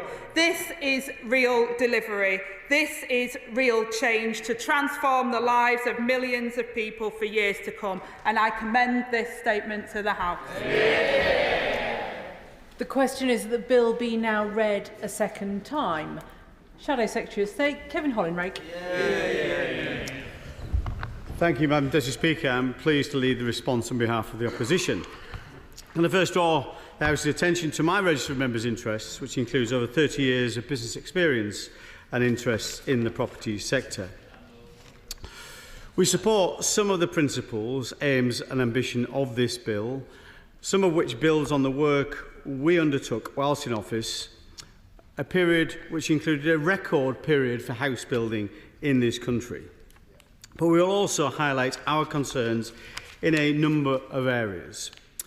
Whether the bill goes far enough to achieve its goals, the removal of a councillor's ability to vote on individual applications, the potentially toxic mix of disproportionately large increases of housing targets in rural areas, the grey belt Trojan horse, including the removal of any protections for villages, and the move to strategic plans, and also the ambition to build, of course, 1.5 million homes. Now, I realise the Secretary of State apparently is quite keen on spotting elephants, but she seems to have missed the huge one in this room, is that 1.5 million target is completely undeliverable. Happy to give away. I'm very grateful to the Shadow Secretary of State giving way. And on Chapter 2, on subsection 3, it talks about the draft spatial development strategies, and it brings in a raft of changes of consulting with representative bodies on different racial, ethnic or national groups, but also different religious groups. Isn't there a danger here that we're starting to pit communities against another? Now, there's a legislative reason to do that. I wanted to intervene to ask the Secretary of State about that. Could he shine some light with his expertise as to why we're enshrining this into legislation? Well, he's right to support that particular requirement. It's something we'll be certainly talking to us when we lay amendments to this bill going through the House. It's completely inappropriate, we believe, that certain groups should get prominence or preference over other groups in terms of consultations that might occur during the planning process. The ambition to build 1.5 million homes is all well and good, but the government has not yet set out exactly how it will do that. There are many questions about its deliverability. Certainly in the context of the February Global Construction Purchase Managers Index, which described one of the biggest monthly falls in house building construction on record, And indeed, the joint report by Savills, the Home Builders Federation and the National Housing Federation, which said that she would fall 500,000 short of her target. The government has not yet set out how many social or affordable homes it will deliver, or what measures it will put in place to help first-time buyers onto the housing ladder, particularly that they have scrapped Help to Buy and stamp duty discounts, which helped 1 million young people to buy their first home. Happy to give way. Thank you, my honourable friend, for giving way. Does he agree with me that the housing targets mean very little if the government doesn't get a grip of immigration, which is causing massive demand on housing? He's absolutely right to raise that point. The increase in population in this country is driving part of the reason we are seeing a rising need for housing, but also in terms of temporary accommodation, all which impact on that system. He's right to bring that point up. Happy to give way. I thank the honourable member for giving way. The honourable member talked about missed targets and also talks about affordability. In 2010, the first of 16 housing ministers under the previous Conservative government boldly claimed, as many of his successors did, that the government would improve affordability of housing overall. But over the period that his government was in power, affordability reduced from 6.85 to 7.7 in terms of median house prices to wages. Could he explain that failure to the House? He fails to acknowledge there's quite a few different housing ministers under Labour's previous tenure as well, to be fair. But he makes a very interesting point, a very important point, which I'm very happy to answer to. Of course, we want to build more houses to tackle the overall affordability problems. And as I say, that in terms of social housing, during that period in time, the last 14 years, as well as delivering 2.5 million homes, new homes formation, we also delivered 750,000 affordable homes. Happy to give way one more time. Remember, but the point I was making was about outcomes. And the previous government committed to improve affordability and then abjectly failed to do so. Could he explain why that is the case? As I say, there are some underlying problems in the marketplace. There's no question about it. We delivered 1 million homes in the last Parliament, which was our target. But of course, we agree that supply and demand is part of this equation. It's not the only part of the equation. So we support the ambition to deliver more homes. We have a similar commitment in our manifesto, and there is definitely a context of that within the overall framework of a higher target. The government must also, I'll make some progress if I can, must also reflect on the fact, although the construction sector is a very important part of the economy, it only represents around 6% of GDP. Growth in the other 94% has been killed stone dead by the twin human wrecking balls that are the Chancellor and the Deputy Prime Minister. Having inherited the fastest growing economy in the G7, the Chancellor proceeded to recklessly trash-talk the economy for 6 months before hitting it with £70 billion per annum of tax and borrowing. And if that wasn't bad enough, the Deputy Prime Minister is bringing forward the Employment Rights Bill, which will kill... Wonderful. And all their union supporters will applaud them for it. It will kill tens, if not thousands, of businesses and potentially hundreds of thousands of jobs across our country. Happy to give way. Already heard some comments from members opposite about planning permissions that have been granted but not built. Now, almost every developer that I've spoken to over the course of this Parliament has said that there's one cause for that, and that's because it's taken so long to get planning permission, which this bill has been looking to fix, but also that over the time that they've been looking to get planning permission, Liz Truss crashed the economy, and as a consequence, we've had an inflation crisis and costs skyrocketed. So before he comments on our economic record, will he apologise for his? It's an absolute nonsense. According to the monthly survey, I'll tell him about business confidence, a monthly survey carried out by the Institute of Directors, business confidence in this country has collapsed since they took over. A high of +5 in July of 2024 is collapsed to a COVID-level low of -65, all entirely inflicted on this country by her government. The complete absence of any business experience in the Cabinet has led us all to this place. Having killed economic growth in most of the productive economy, the government is now reminiscent of a clueless gambler at the end of a disastrous night in the casino. They are sticking everything on a last gasp gamble on the property market. The period from 2013 to 2023 saw the highest sustained level of new homes formations of the last 50 years, even surpassing the levels seen in the 1970s. Since 2010, we've delivered 2.5 million new homes and 750,000 affordable homes. Happy to give way. For giving way. Does my honourable friend not think there's a real challenge in terms of encouraging more people to buy homes with the increase in stamp duty that's been imposed on them? And actually, one of the important reforms would be if a Deputy Prime Minister could maybe encourage the Chancellor to re-look at this so it's not so expensive to buy that new home. Well, he's absolutely right. What has the Deputy Prime Minister and Chancellor got against first-time buyers?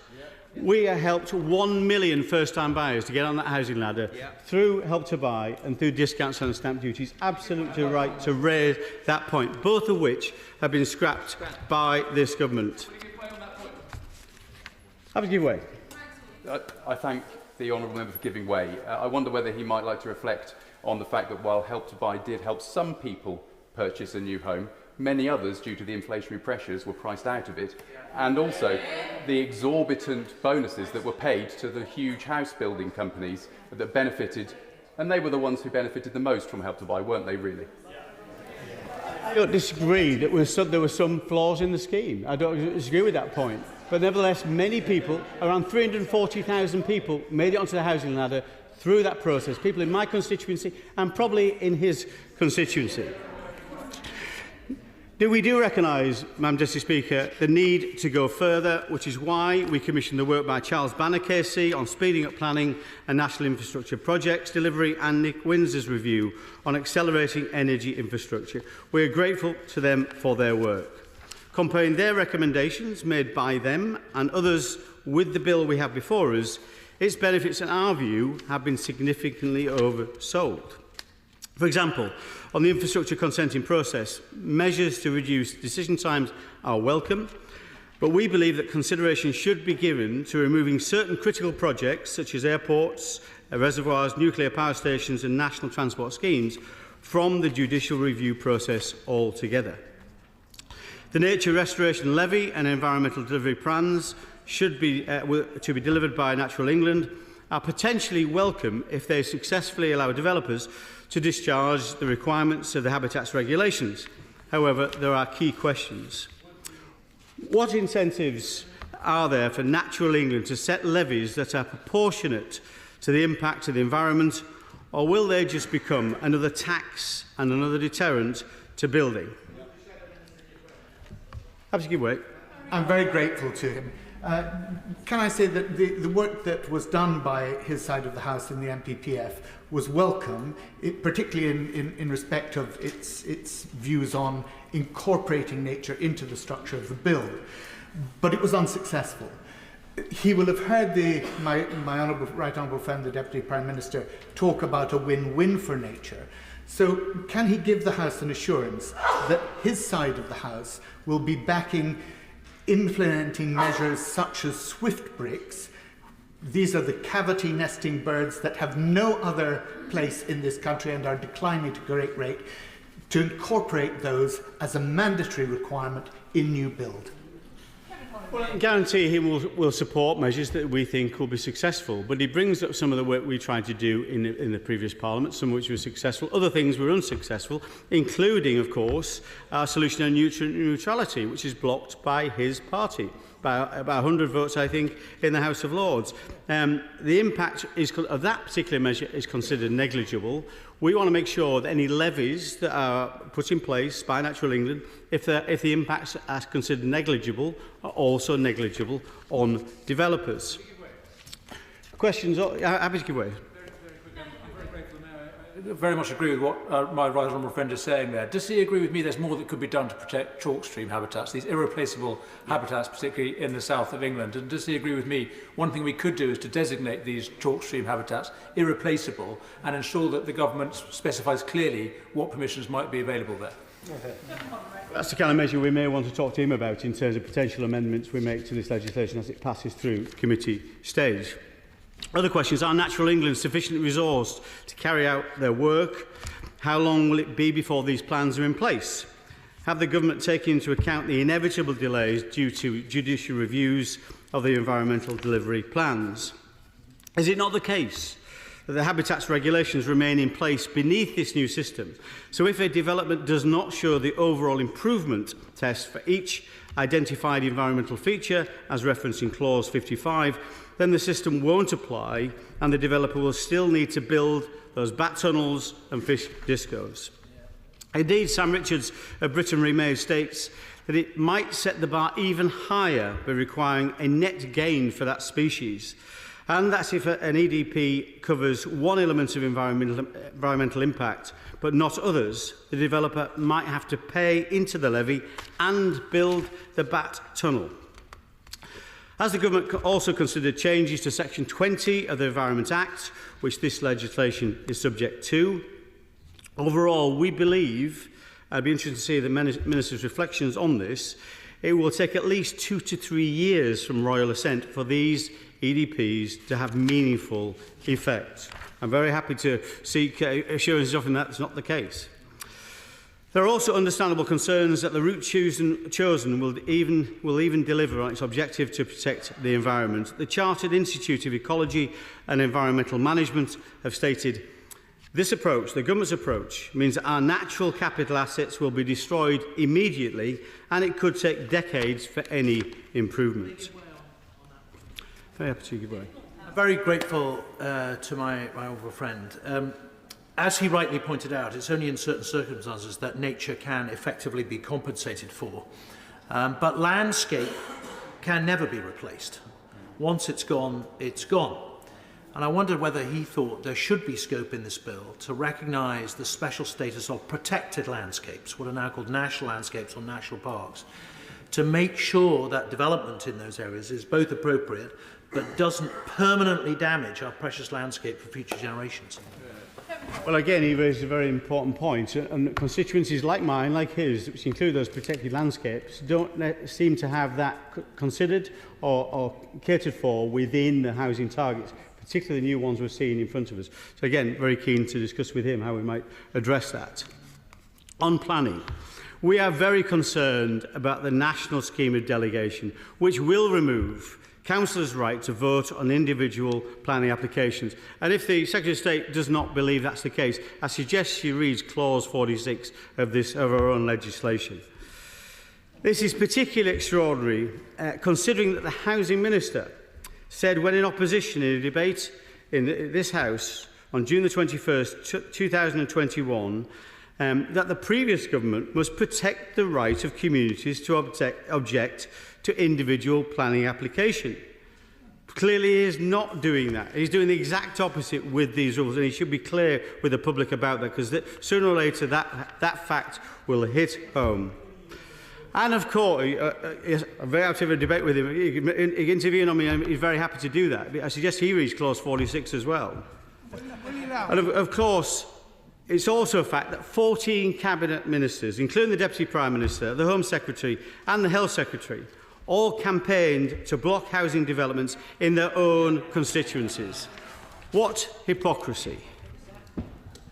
I've often found that the right of a councillor to insist that a matter goes to the planning committee rather than be determined by officers actually leads to the application going through, where pettifogging officers would have refused it. Well, it's right to say the vast majority of applications are consented by planning committees. It's absolutely the wrong thing to remove that right to do that, and they must be honest with the public. That is exactly what is happening here. Thank the Shadow Minister for giving way on this point. And I think it actually raises a broader point, which parts of the country like mine, Basildon and Billericay, are facing at the moment. We're facing councils where we're facing councils who are actually being abolished by this government. So there's no democratic accountability down the line, and there'll be no democratic accountability at council level now with these planning committees either. So actually it's removing layer after layer of protection for local communities like mine, with huge amounts of green belt, suddenly recently grey belt, despite it being recently high-grade agricultural land. Can my right one friend understand the concerns in communities like mine about what these proposals are doing? They want to see more housing, but they don't want to see it at the expense of London seeing a housing target. Very order! That was a very long intervention. Kevin Hollinrake. Well, I am concerned about the points you raise. They're talking about abolishing a layer of government. They're actually introducing a new layer of government, the strategic authorities, which will have exactly that, the ability to push housing from those urban areas into rural areas like his and other people's in this House. I'll give away the final time. I'll make some progress if I can. I thank the Right Honourable Gentleman for giving way. And on the point of the environment, national parks like the South Downs National Park, which is rightly protected from building, means that when in East Hampshire the housing targets are imposed on us by this government, all the housing has to go in the bits of East Hampshire that are not part of the South Downs National Park, increasing the housing pressures on what is essentially greenbelt, but not in the park. Would it not be better that it was taken in its totality and that the national park is excluded from the figures? Certainly a consideration that I would agree we should look at in terms of what's been fair to areas which include those protected landscapes and those national parks. The removal of powers from councillors will only become apparent to many residents when they see that green notice on their nearby telegraph pole and contact their local councillor to express their concern, only to be told, "I'm sorry, I no longer have the power to ask for the application to be considered and voted on by the Planning Committee." The LGA itself strongly opposes these changes. It says, "The democratic role of councillors in decision-making is the backbone of the English planning system, and this should not be diminished." We also have concerns about the imposition of strategic planning, and that this will be used as a vehicle to force rural authorities to absorb urban housing need. This is of particular concern to many rural areas, given the disproportionately high increases in targets for rural locations. She has increased the national target for house building by 50%, so you would expect, the average rural resident might expect, that the local housing target has increased by a similar amount. But no. According to the House of Commons Library, the average targets for urban major conurbation areas are up by 17%, while mainly rural areas have increased by 115%. For example, London's target is down 12%, Newcastle down 15%, Birmingham is down 38%, Coventry down 55%, whilst Wyre and New Forest are up 100% and Westmoreland up almost 500%. Happy to give way. I'm grateful for his point. Leicestershire is a prime example where this is happening. The Leicester City, where the infrastructure is and plenty of brownfields, is reducing by 31%, yet places like Hinckley and Bosworth and North West Leicestershire are going up by 59% and 75% respectively. And that really sticks in the throat of people who want to see houses when the simpler areas are suffering. Does he agree with me? This is simply not right. It's totally unfair, in my view, cynical gerrymandering. Very happy to give way for the back. Thank you. I'm grateful to my honourable friend on this exact same point. Thank you, Madam Deputy Speaker. In Walsall, our housing target is going up by a staggering 27%, whilst Birmingham is going down. Now, I know with all the trash in Birmingham, thanks to the Labour Council, perhaps people don't want to live in Birmingham, but does my right honourable friend accept that it's not just the rural communities that have been affected, it's those that are peripheral to the cities? Just thank you for that intervention. It's right to say that she's right to express her concerns. What everyone wants to see with this is fairness. You would expect everybody to carry a fair share of the extra housing. That is not what is happening. And they should go to have a word with the House of Commons Library if they don't agree and check those numbers out. The fact that housing delivery provided by new towns will not contribute to these targets will shock many councillors and local residents alike. Neighbourhood plans do not have to be consistent with the NPPF, merely have to have regard to it. Can the Secretary of State confirm whether this status will be changed? There is nothing in their plans about adequately resourcing or having process reforms of the Planning Inspectorate, which is clearly a key part of the system. And why has she scrapped all the work we did on design codes so that we move away from identikit housing and build more beautifully? We welcome the greater emphasis on local plans, but would like to see a more ambitious requirements for sites to be made available for small builders and for self-build. Currently a 10% requirement on local authorities, but we would like to see 20% allocation as required by the Federation of Master Builders. We'd also like to see Homes England remit extended to include micro builders. Happy to give way. The member for giving way. On the point of local plans, does he recognise that only a third of local authorities having up-to-date local plans under the last government hindered communities to be able to shape what they wanted to see as development was being proposed? I agree with that point. I've made the same point from the back benches as she's just done on many occasions, including, indeed, from Labour in York, which has just put a local plan in place for the first time since 1956. On compulsory purchase orders, there are very understandable concerns that this is an extension of the government's attacks on farmers. Tim Bonner of Countryside Alliance said that giving councils more powers to reduce the value of land is a step too far, especially in the context of the inheritance tax fiasco. The Deputy Prime Minister and her colleagues should heed the words of NFU Vice President Rachel Hallis. This bill comes at a time when the UK farming industry is under immense pressure due to the loss of direct payments, extreme weather and the impacts of the family farm tax. So farmers and landowners must be consulted every step of the way. Can she confirm that that will be the case? On Greybelt. The Greybelt, which was sold to the public as a few abandoned garage forecourts, is now exposed as the Trojan horse we predicted it would be. Although not directly part of this bill, it clearly interacts directly with it. It's been described as the death knell for the Greenbelt due to the removal of parts of the definitions and the protections of villages so that villages can now merge together or into nearby towns.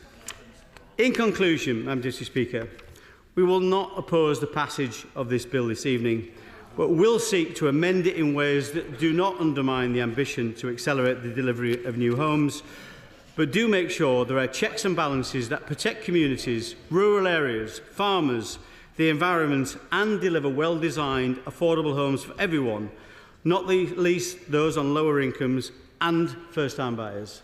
Thank you, Mr. Speaker. Before I call the next speaker, there are in the region of 60 members seeking to get